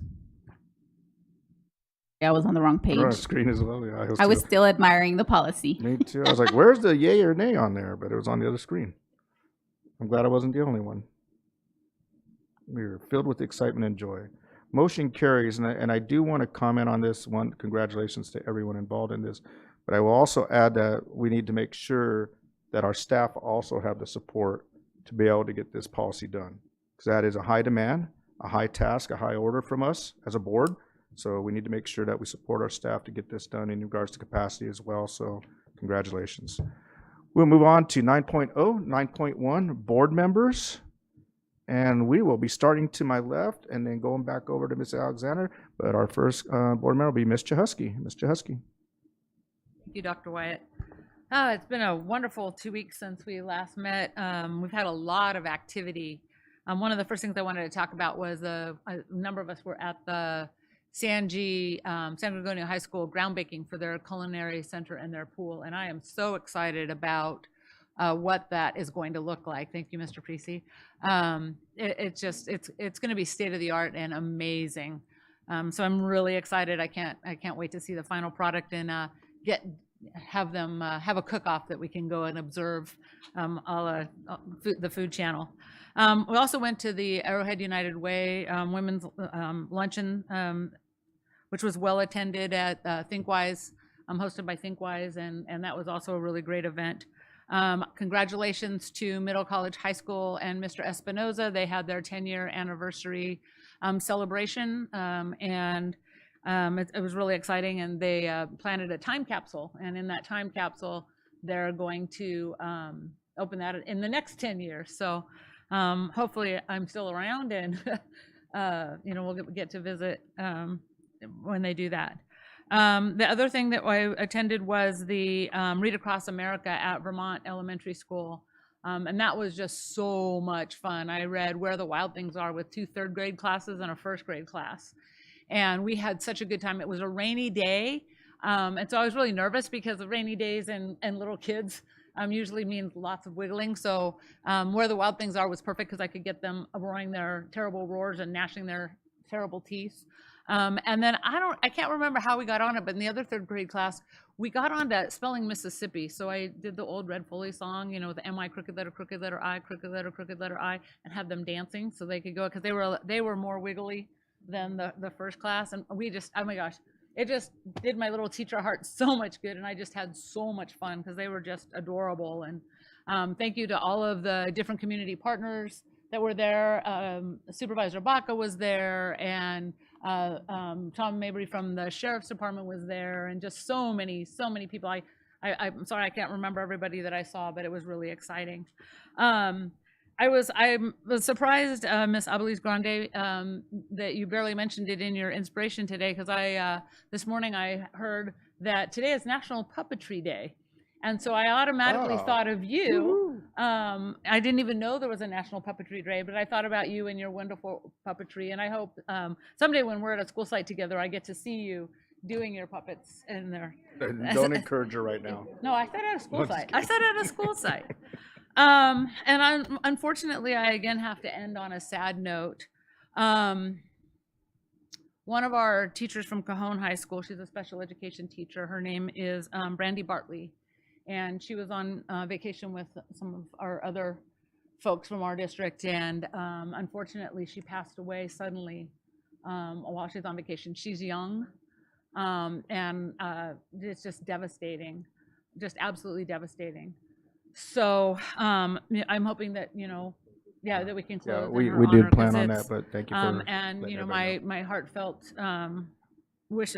condolences to Cajon and to all of her friends and family. I reached out to one of her friends today and he hadn't heard. So, it's just mind blowing because, like I said, she's like in her 40s and it was just so sudden and unexpected. So, and to those that are carrying on there, I'm glad that they're able to finish. And I think about them every day and with every post, because I know it has to be hard to continue their vacation without their friends. But that was that. So thank you guys very much. It's been wonderful. I'm headed to Cabe with a few of the rest of the folks around from the district here. And I'm really excited to go and get more information and see where we are and what the latest and newest trends, because I haven't been to Cabe in a few years. So it used to be my home away from home, but I haven't been around there in a long time. So thank you all and happy spring, beginning of spring. Yeah, I think it is spring break right now. So thank you, Ms. Chahusky. We'll move over here to my right to Ms. Alexander. Thank you, Dr. Wyatt. So happy spring and happy Women's History Month. So to all the ladies and all the mothers, to the men there at the table, at the dais. So I've actually had a busy 2 weeks. I also participated in a Read Across America at Vermont Elementary. It was a lot of fun. I was there with some colleagues. I actually went behind Mickey to her class, and I ran into Mary Ellen. So it was a lot of fun. I had the third graders, and they had us up dancing, and I enjoyed myself. Last Friday, the Dr. Hill Mom Mob was relaunched by Dr. Dowdy, and we had a lot of ladies, and we actually had men that were in attendance. So it was super amazing at Warm Springs Elementary. The kids were excited just as much as the parents. We had a tunnel. The parents came through with their kids, and we had cheerleaders, and the principal shared stories about all his different students, which I thought was super amazing that he was that connected with his scholars and their stories. And we ended with a dance off with the kids at their right before school started, and it was a lot of fun. And then we ended with an opportunity just to pray over the principal because he's super amazing. So I'm sure you all know him. It was my first time meeting him, and I felt really blessed to get to know him. I also, on that same day, went to San Gorgonio with a lot of us here, right?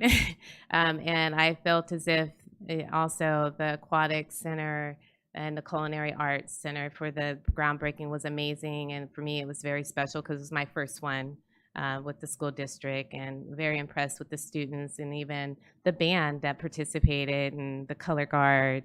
The students that were just there to make sure that we felt comfortable. I felt like the community there was great, and definitely appreciated being there. And then from there, I did go to Cajon, and my prayer goes out to the family, Brandy's family, but also the faculty, the principal, because to feel just what they were going through must have been really difficult. To be able to hold that in without telling the students till the end of the day was very hard for the principal. So I just we should pray upon her as well. And then ended at middle high school for their 10-year celebration, and that was my first time seeing a time capsule at a school, and that was pretty interesting as well, to be a part of that whole process. And I'm trying to think what else I did. I know I did a lot more. Oh, I've participated in the LCAP workshop, as well as the district area council meeting. So it's been a pretty busy 2 weeks, very educational. I've met some partners, and just really appreciate thus far what I've been able to do. Got a lot more work to do, so that's it. Thank you, Ms. Alexander. Moving on to Ms. Rosales Medina. Yes, I have two items. One is, I'll start off with, I know we had spoken regarding having KPI, which is our key performance indicators for our board meeting, but I'm now looking at how can we add a specific item within the agenda, even if it's just brief conversation, presentation on one of the topics of key performance indicators, and maybe have it scheduled throughout the year. Different board meetings have one topic. That way, I know several public comments individuals have come forward during public comments to make sure, you know what, you don't even talk about the students' achievement or students' academics portion, and that way we already have it in the agenda. That's something that I would like to suggest, that we do look at having a key performance indicator item, or however you want to call it, on every board meeting, even if it's a brief update. That way it's not just board members receiving it on the Fridays update, but also the public are able to hear about it as well. So that's one suggestion. The other piece, and this is something that I just have not been able to, I know I've requested or try to find out, and I did ask Ms. Cunningham, when we approve certain positions, because I cannot remember approving or moving forward a salary increase. They're no longer here, but I want to make sure that we're not setting a practice of moving things forward without having board approval. So I did ask Ms. Cunningham to really look at that in investigating positions that are increased or individuals that are increasing positions and or pay without us knowing or us board approval. So if we can find out about that, and if there was just one, great. I mean, not great, but at least we know that it was just that one incident. But if there's other incidents, please let us know as well. So that's what I want to make sure. Thank you. Thank you, Ms. Rosales Medina. Ms. Grande? I've always been really interested. Thank you. I've always been really interested in the WASC accreditation. I was involved in it in some small measure at Cal State as a student. I remember I always followed Alan Kay because I knew he was involved in that, and I told him, I said, I'm really interested, and then so I had jumped at the opportunity to see our WASC accreditation team. And I met up with Mr. Tex Acosta again, and I've known him from years ago of fundraising with Manuela Sosa. And I said, I'm glad to see you all grown up. And he had his sons there, and they're taller than he was. So it ended where it was a wonderful event. I just learned a lot, and I was excited. I said, I want to be on that WASC team. And he said, you do? Well, it just so happens I'm the chairman here for our area. So he, long story short, too late. Somebody says that it's always too late, but he did invite me to join. So I'm still excited about that. We'll see what happens with that.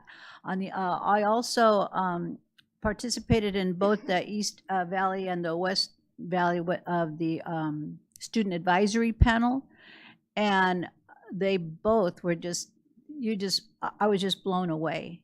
And so it was easy to talk about that today because I have just been inspired myself every time I go to an event, and this job just gets better and better.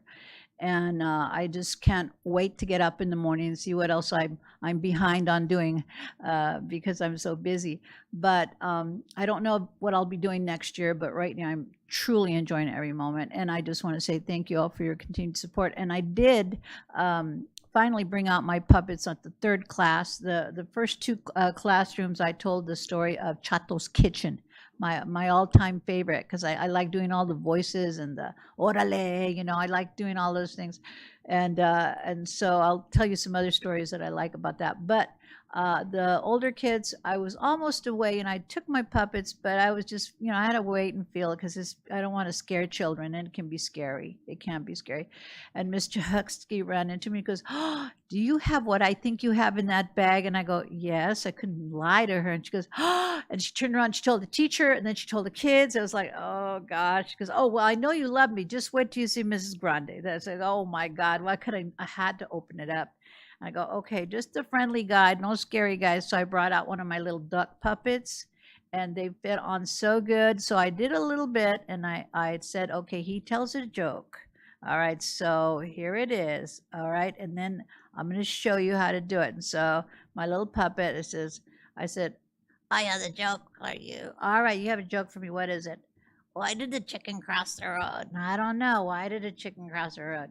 So he could stretch his other legs. You know, wow, that's horrible, horrible. And the kids just roared. They just loved it, right? So what I did is I spent some time teaching them the ventriloquist alphabet, and then I put the puppet on their hand. And most of them did, but there was some that were really scared. I go, that's okay, because, you know, teacher's scared too, aren't you, teacher? And she goes, oh, yeah, come on over here. Don't be afraid. And so I taught the teacher to put her hand up there, right? And I said, you really should try this with your shy ones. She goes, I will. And so I left, and then they were all yelling, bye, bye. And this one little girl goes, I love you. Best part of the whole day. And one more thing I want to share. Career Day, where were we? Vermont? Is that where we were? All right. The biggest crowd that I saw when I was there was M&O. Everybody loved it.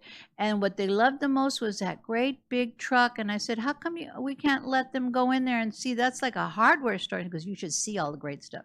He says, we tried, but we need a special ramp. I go, okay, well, let me tell somebody. So consider yourselves told. We need a safety ramp to get up to the big M&O truck, and we'll have our own movable exhibition all over the city.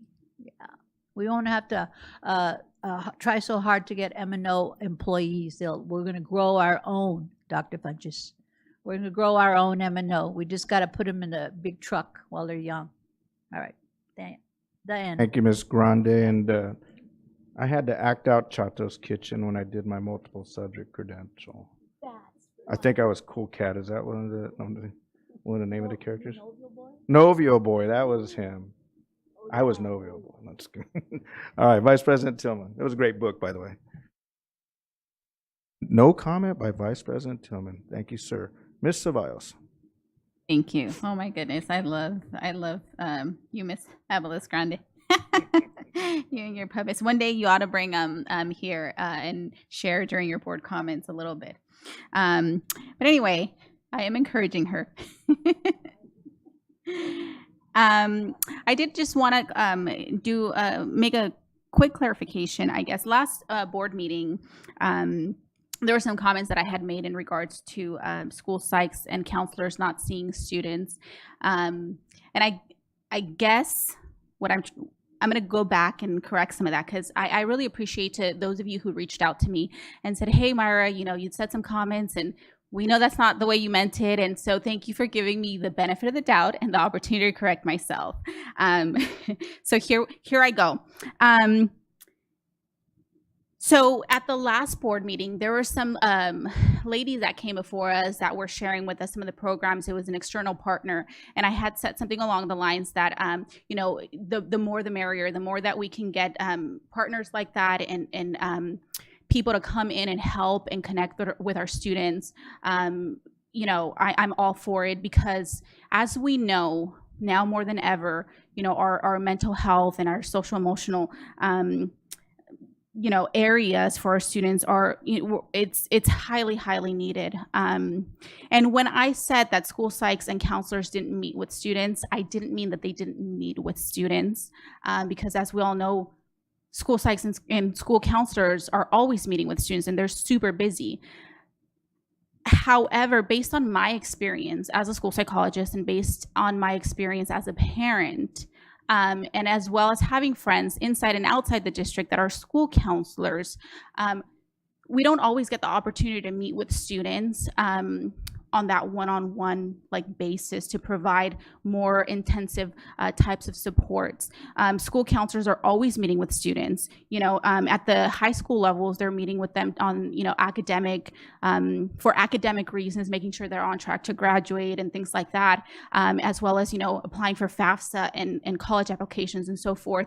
And school psychologists, we spend most of our time assessing, writing reports, and attending IEP meetings. That's the bulk of our day. And so what I more meant, and I guess I'll take this also as an opportunity to, kind of encourage us as a district to look into a little bit more about providing more of those supports. At the elementary level, school counselors, at least several years ago, they were being utilized as admin designees. So oftentimes they also didn't get the chance to meet with students because of that reason. Hopefully that's no longer the case. And we've provided, VPs across the district to all of the elementary schools so that counselors can be, freed up and be able to focus on, meeting with students and so forth. So yeah, with that being said, I know that there are some school districts, and since I first started here with the board, I've been curious to get more information about their tiered levels of support when it comes to providing students with social emotional support. And so I know that we have our Swiss department. And I'm more interested to if we could at some point maybe get I don't know, a presentation or something to see how is it that we are bringing in those services and those supports into the schools directly.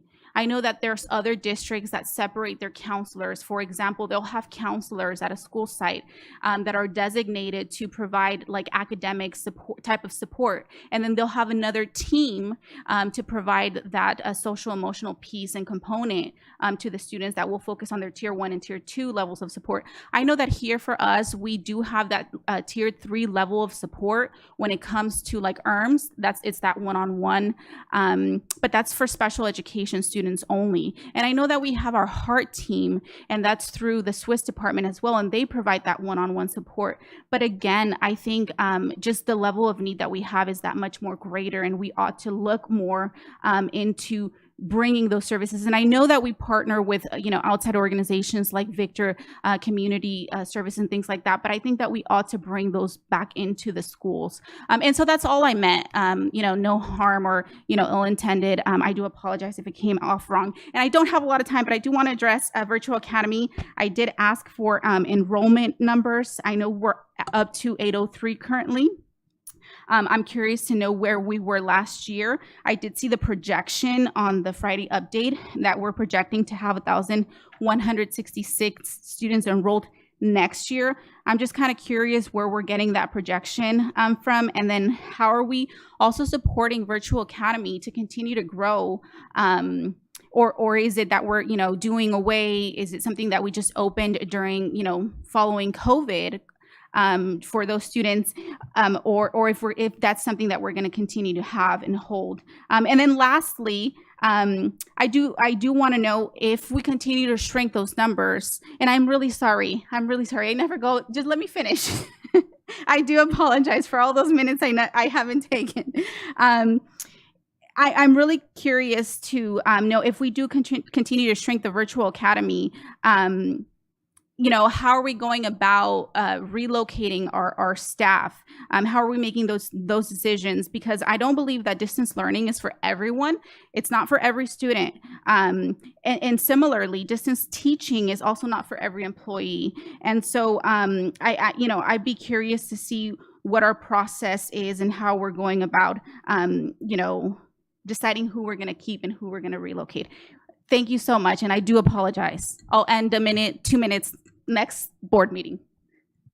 Thank you, Ms. Ceballos. Ms. Chahusky, you had a comment you wanted to add. Thank you, I apologize. Thank God for Mr. Tillman giving you both the gift of time. Hey, I didn't use all my time, so I was only like at 3 something. So I just wanted to say really quickly, I also attended Student Leadership Advisory Council, where they also gave input on LCAP, which was really great to watch them working on all of that. But 2 other things out of that. One, we took some of the students and Dr. Rodriguez and myself, we went up to Cajon to watch to the behavioral pathway, the behavioral health pathway. Remember they mentioned it when they were here, and we were all like, what? We have a pathway on that? It was fabulous. The kids were having this conversation about power between, I can't remember exactly how they phrased it, but it was really about the power between, positional power between adults and the students. and they were having kind of a conversation, and given everything that's going on, it was actually a really good conversation that they were having. So if you get a chance to go up there and see what the work that those students are doing and the work that they're doing, we also watched their MTSS meeting where they were going through everything they were doing with students, which was really helpful. And the reason I wanted to bring Slack up, because the last piece of this is the student board members. We have 5 surveys. I think we still have 2 out. They're waiting to give them to me until y'all finish them. So if you're not going to finish them, could you let us know so that we could just get moving on it? Or can we just, I'm just going to say, I'm going to give you till Friday, because you guys keep saying we want these student board members, but I can't do anything until I got it. So you got till Friday to get it. Dr. Rodriguez and I are trying to get a meeting together to get moving on this and get the SAC kids so we can at least have them for one meeting this year and get us going so we can start right off the get-go next year. So that's why I needed to go over that, because that was all part of the Slack piece. Thank you, Ms. Jahusky. Ms. Rosales Medina. I just wanted to piggyback. I didn't realize, Ms. Ceballos, when you mentioned that they're planning to decrease the amount of students at Virtual Academy. Is that what you just said? Did I miss? Enrollment is declining. Yeah, so the enrollment is declining, but okay, so then I would like maybe to get an update on that in general, maybe in a presentation, because the reality is if we're losing students to outside, maybe charter schools that are looking at alternative education as well. So if we see that there's a decline in enrollment, then what are we doing to boost? Maybe it's a different, in re-envisioning what the intention of is for the Virtual Academy. And I would like to have those conversations as well. Because if it's not working, why is it not working for some? And I know that charter schools are not struggling necessarily to pull students away that they're able to work with that are virtually as well. They're more in-depth. There's different types, but we'll definitely like to look at that. All right, we got a light little fire going here. So Ms. Alexander and Vice President Tillman. And I will ask my colleagues, we asked the community to respect the time. We need to respect the time. Ms. Alexander. I just have one question in reference to the Virtual Academy. Do we have KPIs for the Virtual Academy where we can see? Executive Cabinet. The Virtual Academy adheres to the same KPIs as every other school in the district. They are experiencing declining enrollment as COVID numbers are decreasing, and that was a main reason why we had students enrolling in the Virtual Academy. We do also have a group of students who just learn better in a virtual environment. And so we did foresee that we would have declining enrollment based on COVID. We are monitoring it. It is a very rigorous program. And so there are a lot of supports. We actually, from the Valdez contract that went through this, I think it was like 2 meetings ago, there are 200 slots designated specifically for students in the Virtual Academy so that they can have more wraparound services and actually in-home tutoring for students who are not doing well. We do adhere to state guidelines around independent study. If students are not making academic progress, they do not remain in the Virtual Academy. We're not going to let students just fail in that class, in those classes, because they want to stay there. So there's lots of interventions that are provided, and one of those is for that wraparound service, going above and beyond, actually going to the homes in order to make sure that we can provide services to students. The program also offers after-school programs virtually. One of the big ones is Broadway Now, that's being funded out of LCAP. They're a STEAM school, so lots of resources being provided to that campus, as well as special funding to provide college field trips for those students who are in 9 through 12. So there is a great amount of effort that is being put towards the Virtual Academy so that those students have an equitable experience in a virtual setting, just as they would if they were in a regular comprehensive school. Thank you. And I think that's critically important for us to share that, because when we say that our numbers are declining, we need to be able to speak to our excellence as well. So thank you. And thank you, folks. And again, on our board comments, we need to keep them to comments. When we have discussion like this, we need to agendize items. So I just want to keep that in mind. Vice President Tillman. Yeah, and I just wanted to give a clear overview about the Virtual Academy. You know, the Virtual Academy came about because of COVID. And so you had parents that had concerns about sending their kids to a school. We also had teachers who had concerns about teaching at a physical site. It worked out because you had enough teachers to teach the students. If you look at our attendance, you'll notice that the rates are going up. So I just don't want people to get the impression that we're losing students. We're not. You have parents feeling comfortable to send their kids back to our sites. And it's actually going, it's working out because, well, it's not working out if you're a teacher that doesn't want to go back to a site, but the teachers have to follow where the students are. So basically, it is a success. We had an environment where students could learn in a virtual academy. Then, as the COVID subsided, and teachers and parents felt more comfortable sending their kids back to the site, that's what's happening. So I think it goes back to who's. So I envisioned it different, and I think each of us. That's why I think a presentation would be great for us, board, not just comments, because I have so much to say on this topic, and I don't want to add to it. That I kind of disagree a little bit on that instance of what I expected the virtual academy to be, only because I came from a school that was similar to that and was more enrichment. But anyways, I'll let that go. And folks, I'm not going to have any more comments because this is going on and on. We could agendize this item and we need to stop the conversation. Okay, thank you very much. All right, my turn. And hopefully I won't even take anywhere near those 5 minutes because we need about 10 of them back. All right, just some things. Number one, I want to start off with saying thank you to my colleagues for being out there and supporting our programs. I've seen you everywhere and I'm hearing you being everywhere. So the great thing is that we're being seen and we're supporting our staff and students and programs. Let's make sure that's what we're doing out there, supporting them, encouraging and motivating them. I want to say thank you to our San Diego City Unified School District Ethnic Studies curriculum team. I actually saw them in action. I was at work and Joe Sal said, "Hey Scott, I think we're at your building. Come on down and check it out." And I said, "Thanks for the invite. I didn't know you were here." So I ran down there and we had a ton of teachers from many of our high schools. Almost every high school was represented. And I will say this, it was as about a diverse group as you could ever see.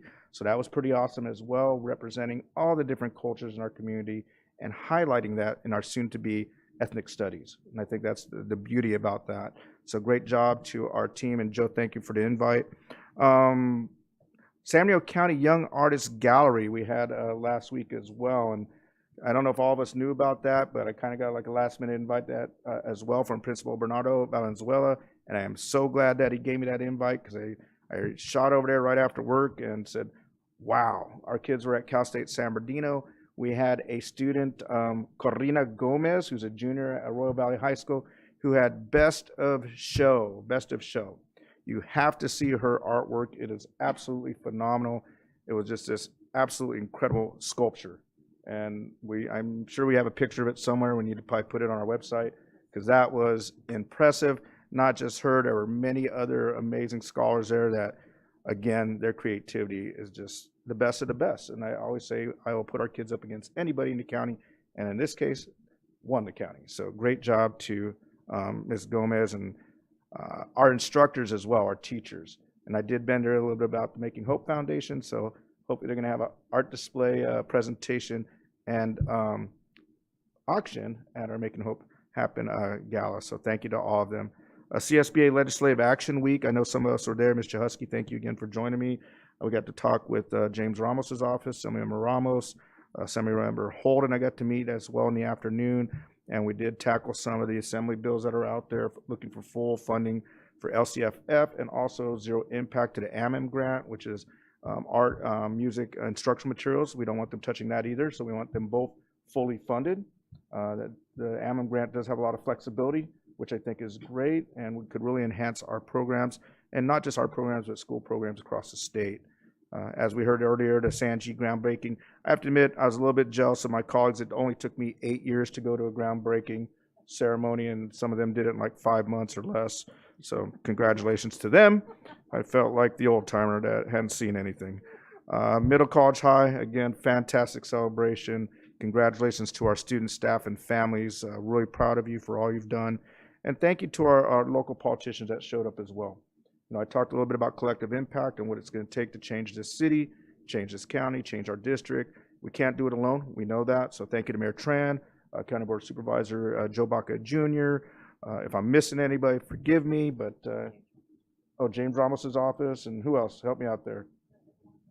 Ed Awanda, Dr. Fermin Jaramillo, who's my colleague at the county, representing county schools, and County Superintendent Ted Alejandre, who also is a trustee in Etiwanda Unified School District. Just an amazing group of educators and local politicians, community folks. Valley College was there as well, so thank you to Valley College, and coming together to create a model program. Middle College High is a model program. Our students, as I told them, thank you to you for saving our parents a lot of money and getting ahead on their studies. And that is my comments for this evening. I will pass it over to AIC, Ms. Anna Applegate. Thank you, Dr. Wyatt. And I know many things were already mentioned, so I won't put too much detail in those. But I definitely wanted to recognize Dr. Hill for her contribution to the Mom Mob. We are so thankful to her. It is a blessing, and many of our staff are very grateful for that. She was out, our moms were out at Warm Springs Elementary for the Mom Mob. Thank you for being there, and that was fantastic. Also, last week I had the pleasure of representing the district alongside our partners in elected office during a press conference held by our hardworking Congressman Pete Aguilar, who you know also grew up in San Bernardino. 5th District County Supervisor Joe Baca Jr. and I joined Congressman Aguilar on Monday the 13th to announce more than a $2.5 million federal funding for key infrastructure improvements to Little 3rd Street near Monterey Elementary. So that will provide a safe walking space for our students to get to and from school. So we're extremely happy about that. We appreciate the collaborative partnership we enjoy with our dedicated elected officials, and I'm proud to be from a community that always puts children first. Also, we had a first. We had our Kinder Caminatas, which is children from different schools in the district, kindergarten students visiting Valley College as part of the nationwide effort to teach our children that college actually begins in kindergarten, going to college. So students wore matching colorful t-shirts. They also were welcomed by students and staff at Valley College. They were accompanied by their teachers, parents, college leaders, who were all there to show their support. The next wave of the little tiny college goers are visiting Valley College in the coming weeks. And by the time the Kinder Caminata finishes in April, close to 2,000 SBCUSD kindergartners will have visited the campus at Mount Vernon. So we appreciate the work of our Elementary Instruction Department Director, Amy Coker, and Dr. Rodriguez for providing the Kinder Caminatas. It was already mentioned, Middle College High School had their celebration. We're very proud of them as well. The celebration was hosted by Principal James Espinoza and was attended by several of you and several alumni and families. So thank you so much for that. Also across town, it was mentioned earlier, Sanji had their groundbreaking, which was fantastic, where they really showcased the new plans for culinary arts facilities and the aquatic center. The students will receive hands-on training to prepare them for careers in the restaurant and hospitality industry. It was a very nice interdivisional, interdepartmental, many district personnel involved, so we are thankful for all of that.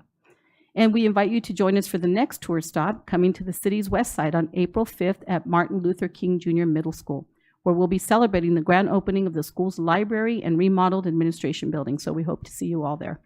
And I do want to thank our board in particular. Everywhere we go, we see you. So thank you so much for being present at all our events. We're very, very happy that you're out in the community and you're able to see all the great things happening in our district. I also wanted to thank our categorical programs department team under Director Kimberly Sargent, who had the LCAP meeting that Ms. Alexander talked about. So we thank them and all the directors that were involved in that as well. And thank you for the ask for the KPI presentation. I want to let you know that I have been talking to Mr. Ariano about presenting either a student achievement workshop or in somehow bringing you that information more regularly, because I know that that is something that you've been asking for. Okay, so that's all I have. Thank you.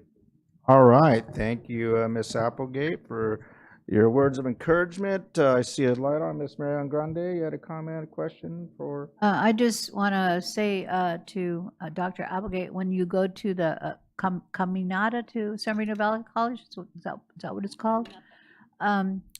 Look for my giant poster hanging up there. My face is up there. I was honored last year as an alumni of distinction. So I get to file a big flat. You can say, that's your board member up there.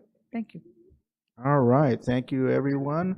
Moving right along, we're almost on track, a little bit behind, but we're going to catch up real quickly here.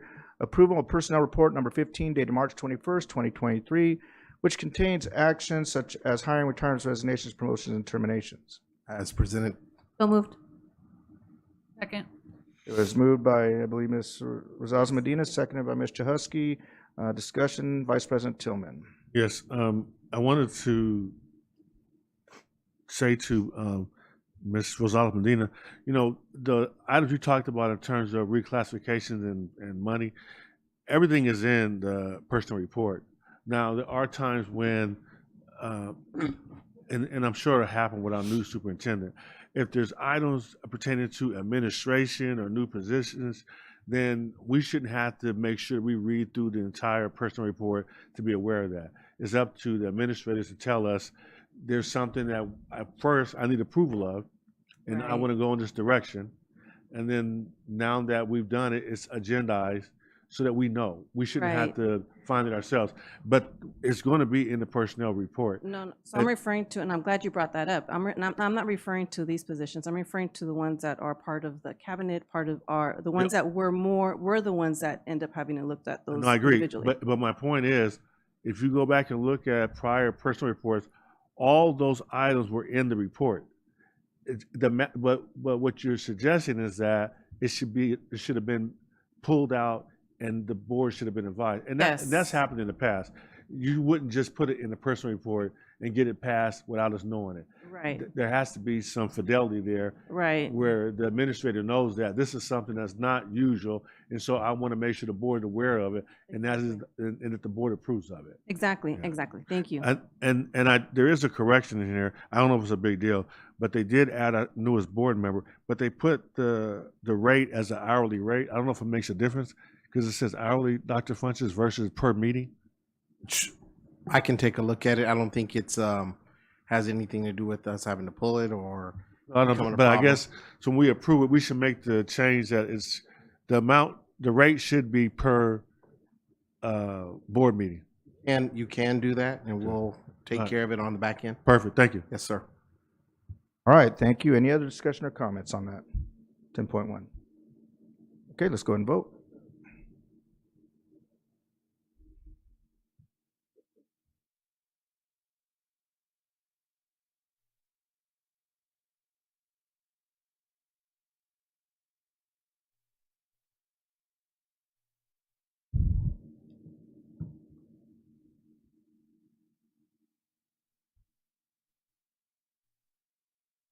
Okay, motion carries. We'll move on to 10.2, transportation plan, and I'll turn over to AIC, Ms. Applegate.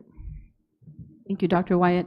And what you have in front of you is the transportation plan that includes our reimbursement for transportation as required by the state. AB 181 requires the board to take action and approve that. All righty. We would need a motion a second first before any other discussion. Moved. Second. All right, it's been moved by Mr. Husky, seconded by Vice President Tillman. Any discussion? Vice President Tillman. So I'm assuming this plan includes the adjustments needed for late start? The plan you are adopting tonight is based on, the reimbursement is based on last year expenditures. Going forward, yes, it will include the total expenditures Excuse me. with the startup, as we doing earlier startup program beginning next school year. So following year, the reimbursement will be based on the previous year expenditures. So this year reimbursement again based on last year. So going forward, the answer is yes. And is the formula for going forward going to be that same 60% that we get reimbursed? You're correct. And in terms of the transportation for late start, are you confident that we're going to be able to hire the transportation companies needed to provide us with doing it the way you guys have proposed? You're correct. Okay. So everything as planned. All right, because when we had a presentation earlier, Yes. the person doing the presentation said they weren't sure whether or not they were going to be able to hire the amount of transportation companies that were going to be needed to carry out the plan. So I want to make sure there's no ambiguity, and we know that when the next school year starts, we're going to have enough companies hired to take care of those students. Gentlemen, speaking to my team, they're giving me high confidence. There'll be no surprise. Thank you very much. All righty, any other discussion? Oh, Mr. Husky? I just have a question because I couldn't find it. So it references the Menifee plan in here, but then I could not find actual, I mean, it said you could find it on here, but I couldn't find a reference in our plan to the Menifee plan or why we had a reference to the Menifee plan. So I was just wondering what that was. Yeah, it's a good question. So Basically, the template requested us to take a look at other district LEA plans. So since the state actually did not come out with a template, typically they would come out with templates, but in this particular case, the transportation plan, the state did not.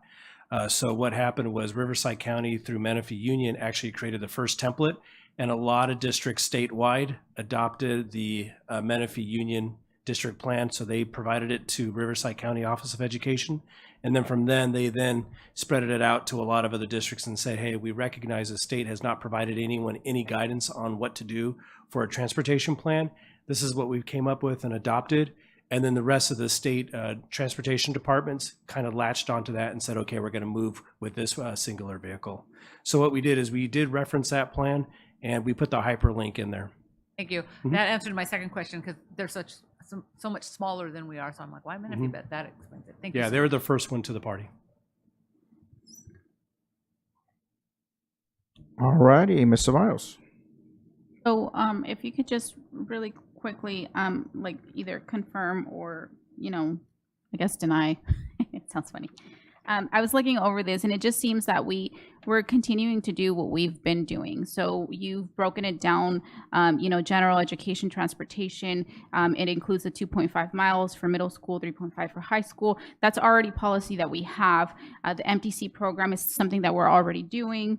Homeless students, Vento Act, I don't know if that's something that I'm assuming it is. Students with disabilities, same thing. I mean, we provide per their IEP stipulation. So it doesn't really, unless I'm wrong, I'm not seeing really anything different from what we're already doing. It's just now we're getting like reimbursed for it. Is that correct? That is correct, yes. So we're actually far ahead of many other school districts that don't provide transportation services or minimal transportation services to their students. We're far more advanced as far as services offered. So that is correct. We're going to be getting reimbursements for services that we've already been providing, and we're already meeting the requirements and expectations. And the McKinney-Vento Act that you reference is a mandated act. Amazing, beautiful. So that's really good to hear that we've already been doing this and, now we're actually going to get reimbursed for it. And then lastly, I did just wanted to, hear it from you again as to what Mr. Tillman had asked. So I do know that last time that you did come and present before us, there were some concerns that, even if we had the funding for it or, money wasn't an issue, there was a shortage of bus drivers and so forth. Are we good? Are we going to be okay? I'm meeting with two of the companies tomorrow and on Thursday for student and Zoom. We're going to get a more accurate update. So what I can do is I can provide that information based off that feedback in this week's Friday update. Maybe give you a more comprehensive. It's going to be about equipment acquisition. They do anticipate for the vendors that I've spoken to receiving the equipment in May and in June. So prior to our July 31 start. As far as staffing goes, it's something that they are working on. They already have. They're working with their service managers, their safety inspectors, their office managers, regional managers. So they're getting all their infrastructure in place. They've already held a few different staffing bus, basically we're hiring conferences. So they've already had some of those even over at our PDC. So they're still in the process. They're not at 100% with staffing.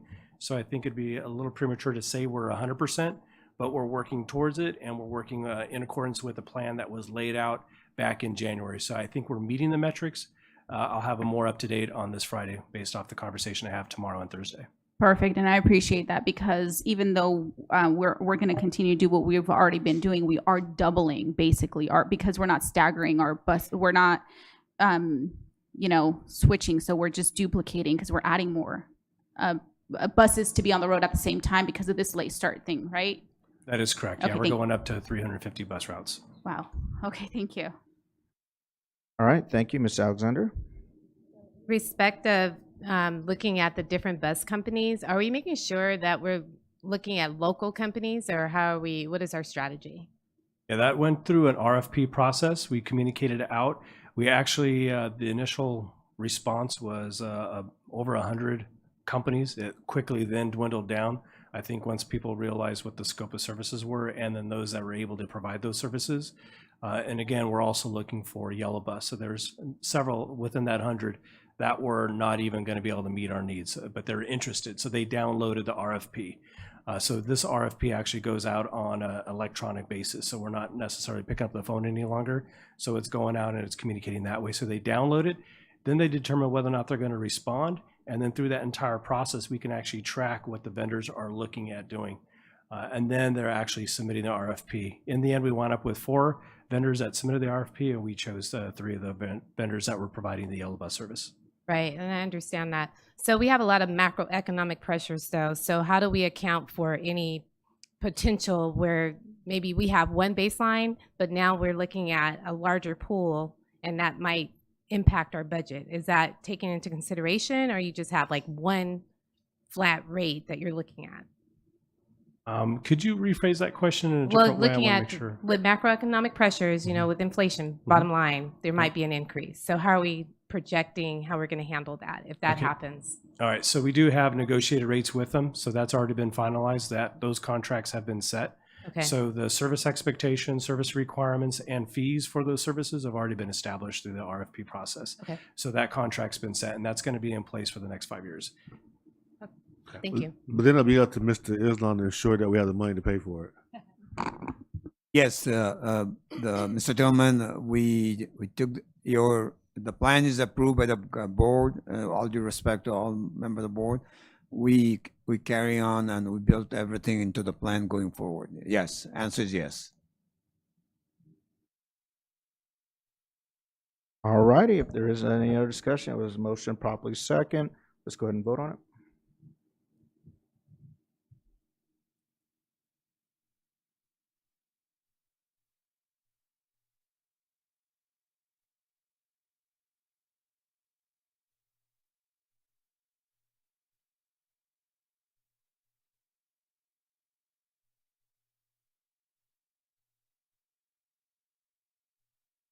All right, motion carries. Moving on to 10.3, resolution to approve the procurement of vehicles. So moved. Second. It was moved by Vice President Tillman, second by Board Member Ceballos. Asking for comments, Vice President Tillman, then Ms. Felicia Alexander. And I don't, does the district have any type of, at the county, we had a motor pool where we had vehicles that staff could check out. Do we have anything like that in the district? We do. We actually have a pool of vehicles over at the M&O yard, and we also have a reservation process. So if people are interested, staff members are interested in reserving a vehicle, they can contact M&O, and we can have the vehicles arranged for them. And do we have any of these vans there? We do have some vans, a limited number of vans. Now, some of the vans could potentially be in use. They're typically used by our custodial team, but we do have passenger vans. And so I think it'd be a good idea for us to, because I've had this request over the years, and I just thought about it tonight. Why wouldn't we buy a bunch of these vans that all the sites want and then put them in the pool and allow the sites to check the vehicles out if they're qualified to drive the vans? Because that would be better than like a high school that approached me and say, hey, we need 2 vans. And I know for a fact, majority of the time the van will be sitting there. But if we put it in a pooled area, then all the schools could use it. So we just have to make sure we had enough so that they'd be able to go and get them. And of course, you have to have staffing to be able to, check it out to them. That's true. And I did misspeak. We have vehicles available for reservation. Now, as far as the vans you're referring to, the 11 passenger vans or even 9 passenger vans, we only have 2 of those in our fleet. So what do we do I need board consensus to do it. So maybe we can, this is a agendized item. So, what do you guys think about acquiring more vans so that the sites can use them? So I have some concerns because if you think about just our overall strategy in the state of California, how are we prepared in terms of just electrifying our fleet? I think that's what we really need to be addressing versus dealing with the existing fleet. And your idea makes sense in terms of dealing with the current need, but strategically, where are we going? Because No, I don't have a problem. It could be electric vans if it's doable. But I'm saying I've had a request from a number of sites that say we need vans. So I think we should look into purchasing more vans for sites. They could be electric vans. For example, at San Andreas, they have a number of field trips and events that that they want to go to, and they can't do it because they don't have the vans. And if they had access to the vans, it'd be great. And they said to me, we have this additional money. Can we use this one-time money to purchase these vehicles? But they were looking at it for their site. But my thought is, if we had it in a multiple system, then they would be being used constantly. Mr. Tillman, to respond to what you expressed, these resolutions will allow us to buy 5 vans for family engagements. Again, this is a resolutions we need your approval due to the fact the bid is expired. We don't have the bid. So I'm going back to what you were just referring to. Excellent idea. You know, it is not that. You're right, and I just use this as a area where I could comment on it because it is buying stuff. So I'm just saying, rather than buy the 5, we should buy some more and consider doing a pool. But I'm all fine with having the item agendized in the future. That's what I was going to say. Kind of like earlier. Again, we're going into a deeper discussion outside of 10.3. That is something I would recommend we agendize, but let's try to stick to the scope of 10.3, and then we can build upon that. Ms. Alexander. I just had a couple of questions, or just to gain a little bit more insight. Do we have any EVs? Do we have any electric vehicles? We actually have, for this next fiscal year, we have money set aside in order to purchase our first round of electric vehicles. As you may have heard, Governor Newsom signed into law the carbon neutrality goal. So we are going for carbon neutrality at 2040. But as far as vehicles go, it's going to be zero emission vehicles as of 2035. So with that in mind comes the infrastructure. There's a lot of grants. We're working with SCE on the Charge Ready program to start building infrastructure. DSA also has already instituted, and that was as of January 1st of this year. Any construction that works and touches a parking lot will have the EV infrastructure requirements, and 25% of the parking spaces that are designated as EV also have to have the corresponding electrical vehicle charging stations. So we're moving in that realm and you probably seen when we were over at the CTE building just across from where everyone was meeting, you saw that was actually our very first EV installation for the public as well as for the school district staff. But we're moving in that direction, and our first 10 vehicles will be in this next year. We're going to be looking at our white fleet first with regard to our warehouse, as well as other smaller light duty vehicles within the M&O yard. Right. Thank you for that. So I actually need a little bit more clarification though, because strategically, I thought we were looking at about 31 vehicles in this proposal. Or this resolution? Is that what you're proposing here? That is correct. It's 26 for maintenance and operation vehicles and 5 vehicles for the family engagement office, and those are going to be gasoline vehicles. With our current fleet, just for you guys' awareness, we have 403 vehicles within the district. Our oldest vehicle is 1968, but our oldest gasoline vehicle is 1978. And we have about 22 of those that are in the 70s and 80s, and those are vehicles that we would like to retire. The 5 that you see in the resolution for M&O that are under the emergency or critical condition are vehicles, 2 of them were involved in an accident or out of commission, and 3 of them are vehicles that don't have any AC. And we'd really like to get those replaced for M&O before the heat comes. So that's why it's a sense of urgency for us to get those vehicles replaced. So that's the 5 for M&O, and the other 5 are for family engagement in order to meet the expectations and initiatives that the parent engagement team is putting into place. Right. So my concern is though, so the passenger and the Connect passenger wagon, by 2035, you do have like a baseline, right? Where the governor has actually lined out by 2026, you got to have 35% of your fleet. And then by 2028, it should be 51%. So I guess my biggest concern is when I look at the numbers, because you said not to exceed 500,000. And so how do we account for that? Because I think it's a great idea. I think there is a need that we have to fulfill. But how do we account for making sure we achieve those numbers and also make sure we stay within what you're proposing? I'm thinking it should be a little bit higher, considering when we start looking at, you address supply chain issues, but you look at just the supply part in terms of just the cost associated with those vehicles. How do we account for maybe more? Yeah, these are the great questions. Yeah, these are fantastic because the board resolution is actually going to be for our immediate need for the gasoline fleet. Our conversion over for the electric vehicle fleet is an additional 750,000. So it's outside of this board resolution. That's going to be something that we're going to be seeing later. right? Folks, I want to go back to, are these two separate conversations versed on the resolution to approve the procurement of vehicles and the conversation taking place about EVs and infrastructure and all that? And maybe either Sam or you or Mr. Islam could clarify that, because I don't want to get outside the scope of what we're doing on 10.3, because we got more comments coming. So if this is an item about not 10.3, we need to agendize it. So I just want to. We can. And, We, I'm sorry. so just so I'm clear though, we have to do right by our students. So this is also environmentally friendly to make sure that from a sustainability perspective, we do it right. So I understand what you're saying, but I just want to make sure I bring that out into the open. If I may, Board President, just want to add some information regarding our energy plan. And again, the environmental impact is important, right? And that's one of the reasons why we're trying to do this, reduce our energy emission gases. Just a quick energy update. What we're looking at is our solar production is 21 million kilowatt hours per year. It's one of the highest in the state of California, especially for K-12. Our district is #1 in the entire state of California on Energy Use Index, which is a standard apples to apples comparison for the amount of energy that is utilized per square foot. And we also were #1 with EPA Energy Star certified buildings in the state.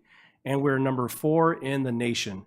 And this current year, we're actually, we went down one spot to #5, but we're definitely moving forward. We're very proactive with a lot of our energy use reductions. The next phase is going to be our push into the EV arena. And once we ramp in and get our infrastructure in place, we'll rapidly move into that market. Okay, I believe Ms. Chahusky is next. Thank you. Will the family engagement vans also be available? Like, I know like youth services vans and some of the other vans will be available. Will these be available if needed? I'll answer that question. Yes, those vehicles will be, we have one vehicle per cluster. And so that is to be able to transport parents if they need to go to the doctor or to adult school or any service, but they're also available to check out for any campus that may need it for an activity. And then I would like to agendize for future what the EV plan is for the school district, because the 2035 doesn't just impact what we need for the district's vehicles. It's also going to impact if every teacher, every staff person at every school site needs to charge a car or a vehicle. That's going to be a substantial cost for everybody to, to change what we do and what do we do for folks that have to park on the streets because they're parking on the streets. So I would like to have that agendized at a future. I think we have to look for consensus #1, because I know we have a lot of discussion about this, which is not 10.3.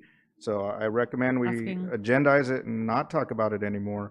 Focus on 10.3 so we can vote upon that, and then have a further discussion. I just asked for it to be EV, agendized based on what Ms. Alexander said. I would agree. It's and perfect. the questions that I have that I don't want to ask right now, I'm asking for it to be agendized, and I'm just letting you know why, so I can get consensus. So do we have so they consensus for understand. that? Yes, Okay. but I have a comment. And then I'd also like to agendize Mr. Tillman's request about the whole van checkout process and making sure that we have the vans that we need for schools for smaller field trips and things, because that might save us. My reason isn't just that, it's also because we've had some interesting buses that have come to take our kids that we might have been able to use our vans instead of the interesting buses. So Thank you, there's Ms. consensus Chahusky. on I that. think Ms. Rosas-Medina, then Ms. Ceballos, and Ms. Alexander. Oh, on that one as well. I don't know if they're one and the same or a transportation conversation. I mean, under the same? Okay, so we'll include the EV conversation, the infrastructure, transportation, and then capacity as well. Okay. That would be great. Thank you. All right, Ms. Rosales-Medina, I think you're next. For right? me I don't personally, see- when we're talking about approving these vehicles, I do see that they go hand in hand when you talk about EV vehicles. The only reason why is because then I don't want to keep when you're in a household and you're going to buy something in several years down the line. Well, I'd rather just either buy it now at a cheaper version or narrow it down. So I just think it's a waste of money to buy all these vehicles without it being EV already. Now, I get the conversation that we're going to have in the future pertaining to stations, but I think it's, for me personally, a waste of money just purchasing all of these vehicles without it being already EV. And so, so for me personally, I'm even looking at not supporting it because they're not EV vehicles. And I don't think the department really thought about, we're going to purchase 26, let me see, hold on, 31 in total. And it not, that's a lot of vehicles. That is a lot of vehicles. And if we have to narrow it down a little bit just so we can able to buy the EV, might as well do it. It's just, for me personally, just a waste of money. I do want to have parents and parent engagement, being able to access school sites, being able to engage, being able to have access to vehicles that they can take students or families around. But doing it this way is just, we're going to do double spending. All right, thank you, Ms. Rosales Mejia. Ms. Ceballos? Actually, I kind of along the same lines. I really appreciate Ms. Alexander's input, and I think it was not out of the scope. I think it was pretty relevant. I was, trying to follow along, and I, Mr. Tillman has his light on, and I'm interested to hear what he has to say afterwards. But I'm following the same thinking as Ms. Medina as well, in terms of if we're going to make the investment, I would rather make the investment with EV. However, I think that what Ms. Chahusky was trying to say too, is that even if we make those purchases EV, we have nowhere to plug them. So we don't have the infrastructure. So that's how it's all relevant. And that's why the conversation, every aspect of the conversation that was being had here was relevant. So I think that I don't know what needs to happen. Maybe this needs to come back because, and I don't know how urgently we need these, or I don't know if we can purchase maybe a portion of it and not the whole thing that's being recommended here. But I do want to make sure that we are moving in that direction. Thank you, Ms. Ceballos, Ms. Felicia Alexander, then Mr. Tillman, then Ms. Chahusky. Can I make it clear? I was going to say, we probably need some clarity from staff on this. Can I make it clear on this resolutions? Yes, thank you, board? Thank you, Dr. White. This resolution's not authorizing us buying 31 vehicles. Let's be very clear. This resolutions only authorize spend up to 500,000. If you read the resolution, it says the limit, not to exceed. Why is that? You may wonder. As I stated this, we don't have existing bid in place. This is a huge purchase. 31 vehicles is going to cost you close to, let's say, at least over $20 million. Okay.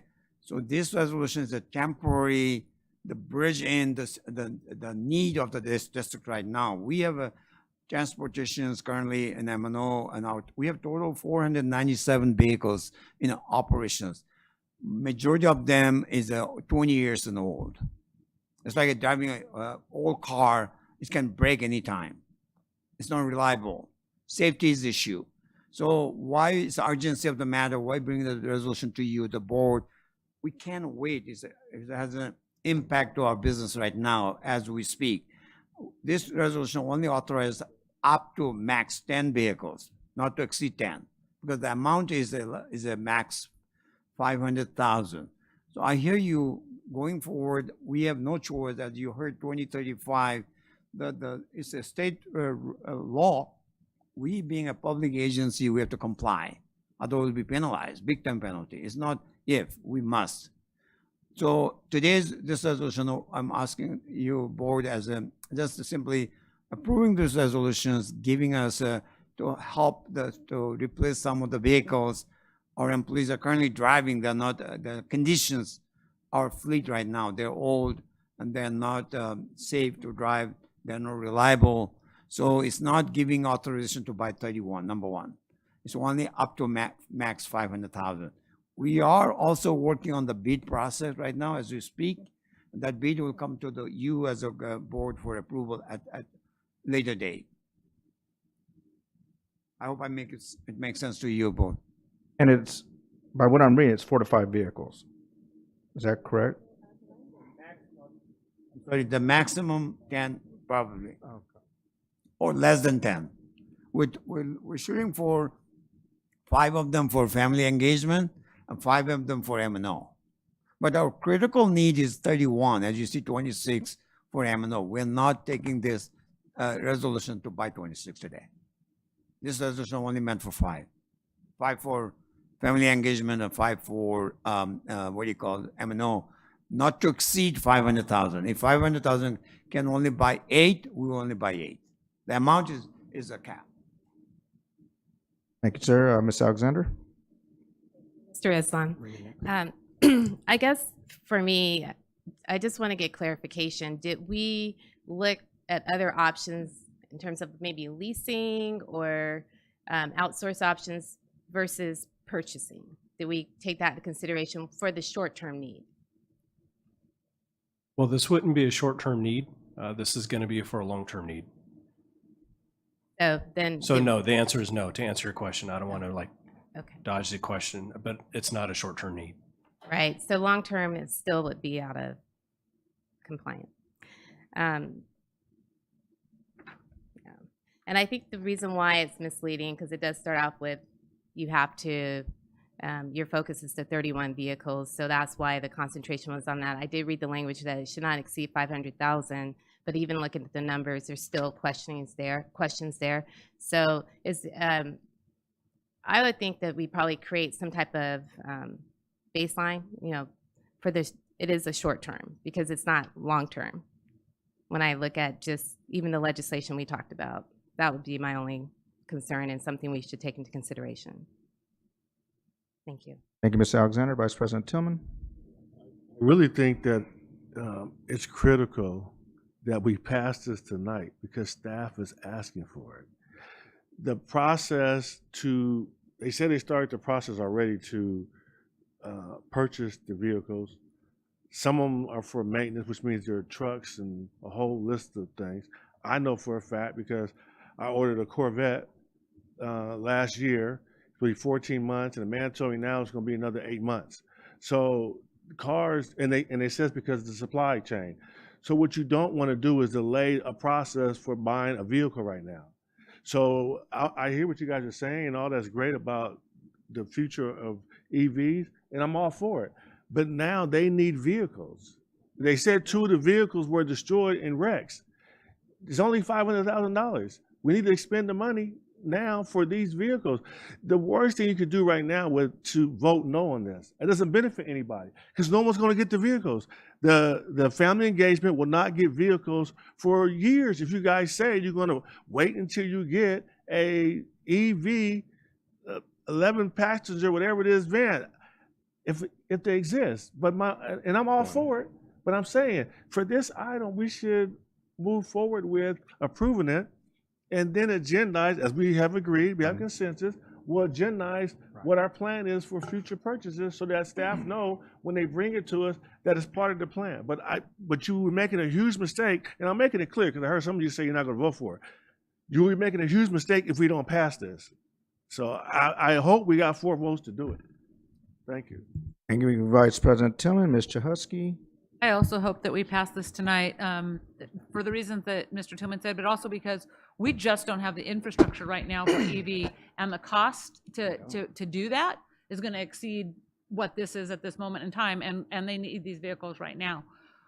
One of the reasons I want to agendize this is because I want to get it out there, because when I started thinking about this, as you were talking about what it's going to take, it would take our entire budget. Like, we wouldn't be able to teach kids. We wouldn't be able to pay our employees for what it's going to take to put chargers at our 80 sites, 70, for all of our employees, our staff, our parents who come up in, plus all of our district vehicles.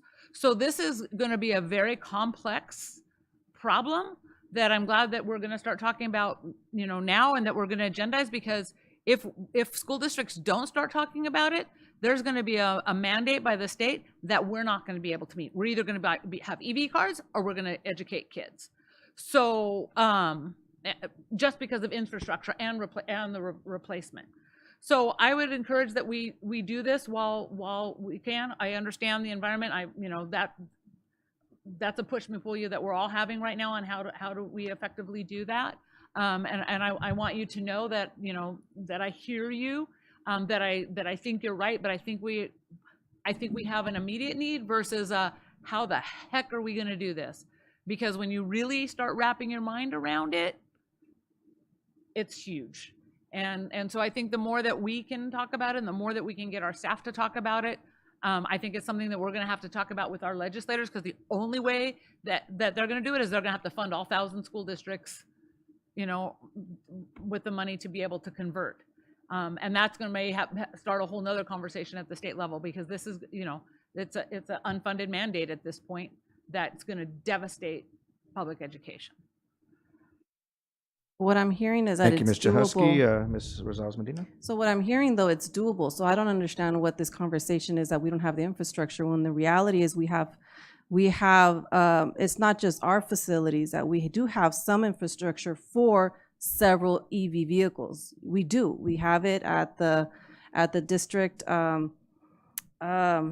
up north. There's a few stations there, but the thing is that we also can think out the box. There's other EV stations that we can actually not lease out, but utilize. There's San Manuel that has a few stations at their sites. I mean, we could look at other places. And the thing is that now that he actually made it easier for me to support this in a way where I can I'll move to have EV vehicles added into the language, so that way you can go ahead and approve it right now with the EV vehicles, just add the EV in front of the vehicles. And that way we could move for it, because what he's saying is that we're not going to purchase all 31. It's going to be in phases. Even that makes it easier. Makes total sense. So I would motion to have EV vehicles placed in front of the word, so that way we can go ahead and approve it right now.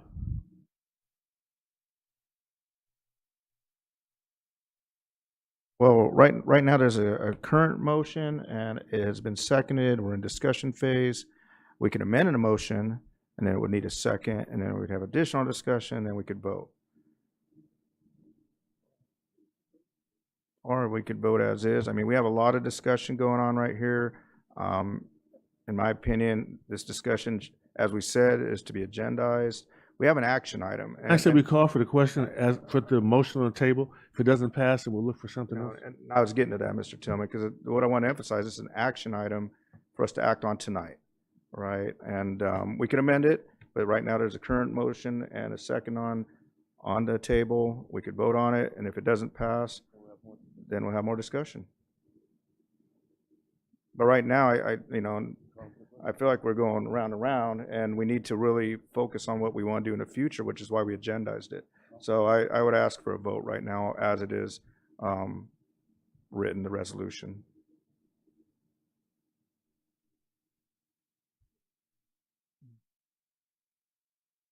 Well, we have a lot of lights on, folks, and I'm going to make a present decision, say we need to vote, and then we'll go from there.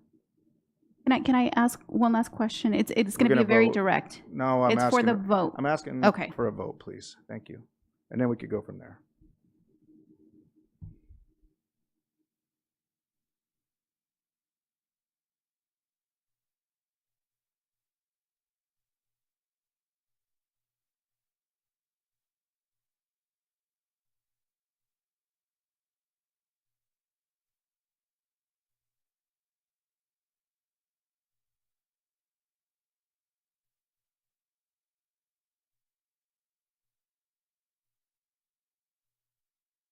Can you confirm that? Karen, my eyes are pretty bad, so 4 to 3. All right, so motion carries 4-3.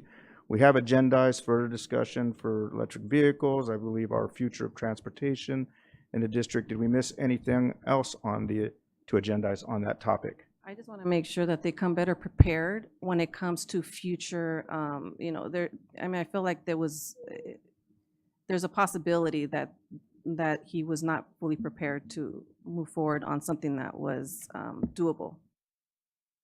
Thank you, Ms. Rosales Medina. We'll move on now to 11.0 consent items. 11.1 approval consent items. So moved. Second. It's been moved by Vice President Tillman, second by Mr. Husky. Any discussion or items to be pulled? I'm going to pull 11.3. That's already been removed. Okay. Any others? All righty, let's go ahead and vote on consent agenda.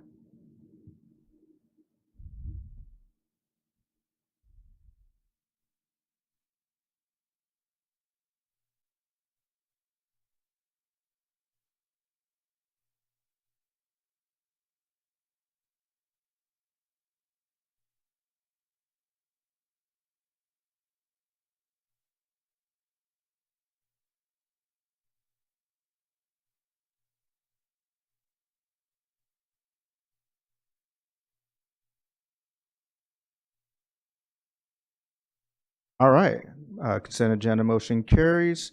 We're going to move on to 12.1, which is staff will review items to be updated and requested. So I am taking the place today of another vacancy that we have in the district. Thank you, Dr. So Rodriguez. We were wondering about that earlier. Yes, sir. So we have a total of 24 requests. Wait, but I pulled 11.3. We didn't have. She was pulled from the meeting earlier at Oh, the you beginning. pulled it. Oh, Yeah, okay. yeah. Oh, I didn't hear that. Okay, thank you for clarifying. Thank you, Mr. Salzman. Thank you, Ms. Applegate. Dr. Rodriguez. Yes, sir. So we have 24 requests made today, starting with Mrs. Aviles Grande asking for the district to evaluate better food choices for students that are culturally relevant. From Mr. Tillman, follow up on the Indian Springs campus unrest, making sure that students involved may not face retaliatory actions, as in not going to the prom, etc. Mr. Tillman also asked for follow-up regarding carpet at Harmon. Mrs. Grande asked to set up a board visit to Harmon. Ms. Shahusky asked that we ensure that all sites have adequate resources, i.e. schools like Harmon. Dr. Wyatt requested an update on the technology refresh plan. Dr. Wyatt also requested an update on the modernization plan for Harmon. Mr. Tillman asked about where drones would be stored. Dr. Wyatt asked for more information, perhaps a board presentation about the use of drones.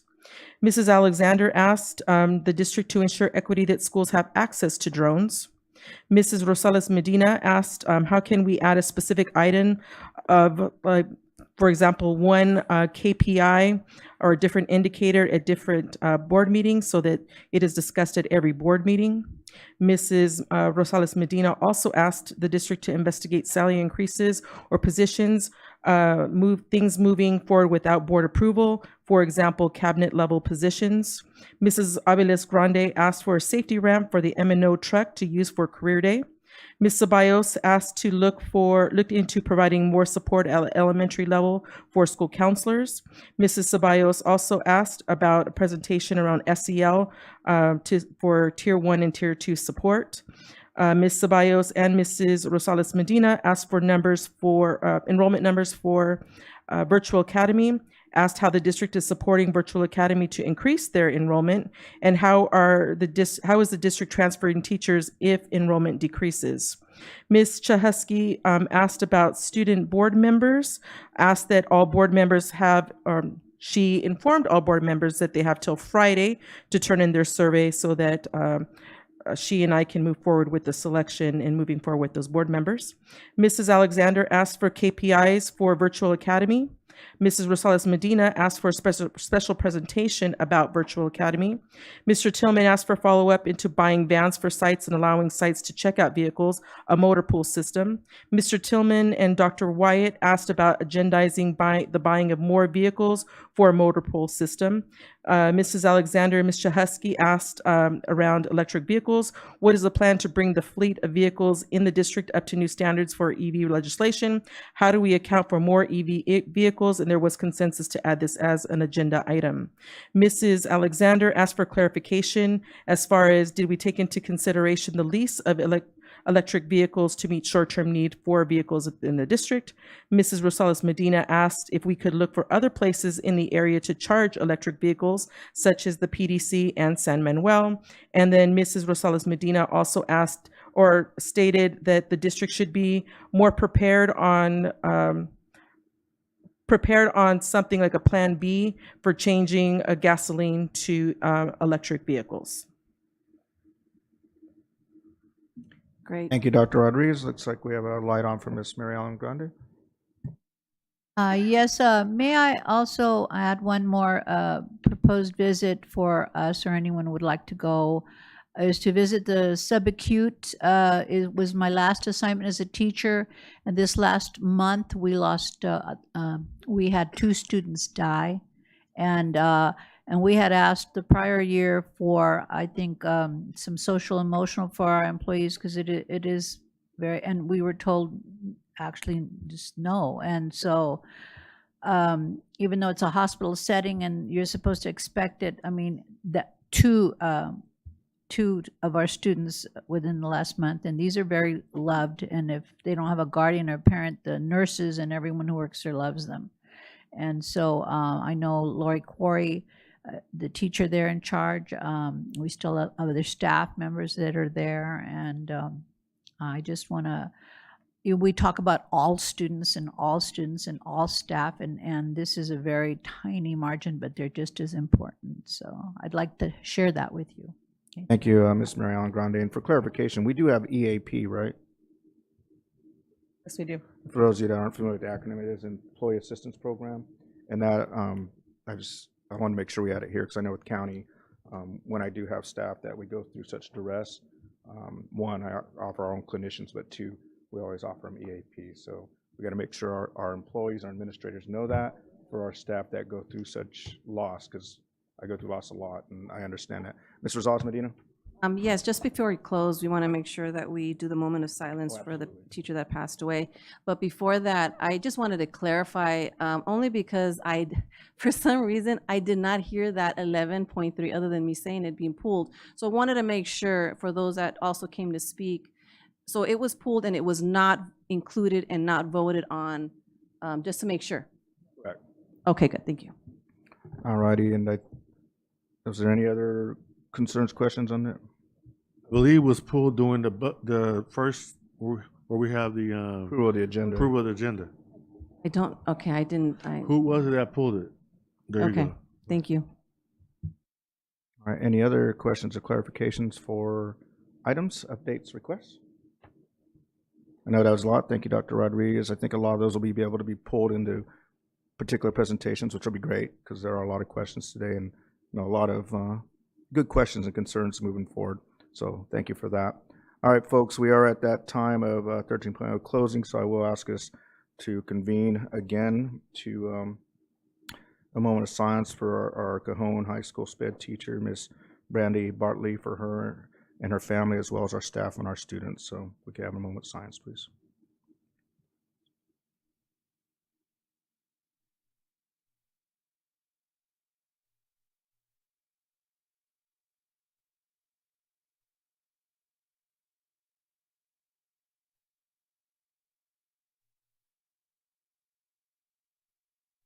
All right, thank you. Move to adjourn. Second. It's been moved to adjourn by Vice President Tillman. I think that was Ms. Jahusky. I don't know if it was her, Ms. Ceballos. Was that Ms. Ceballos? Oh, wow. Ms. Ceballos with energy and passion. All right, folks, so meeting adjourned. Please drive carefully. I heard it is raining heavily out there. That is what I've been told.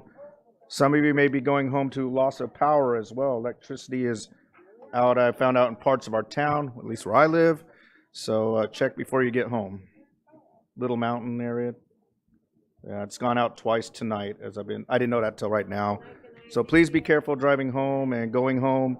Might be dark when you get there, so if you have a flashlight, be ready, and God bless you all.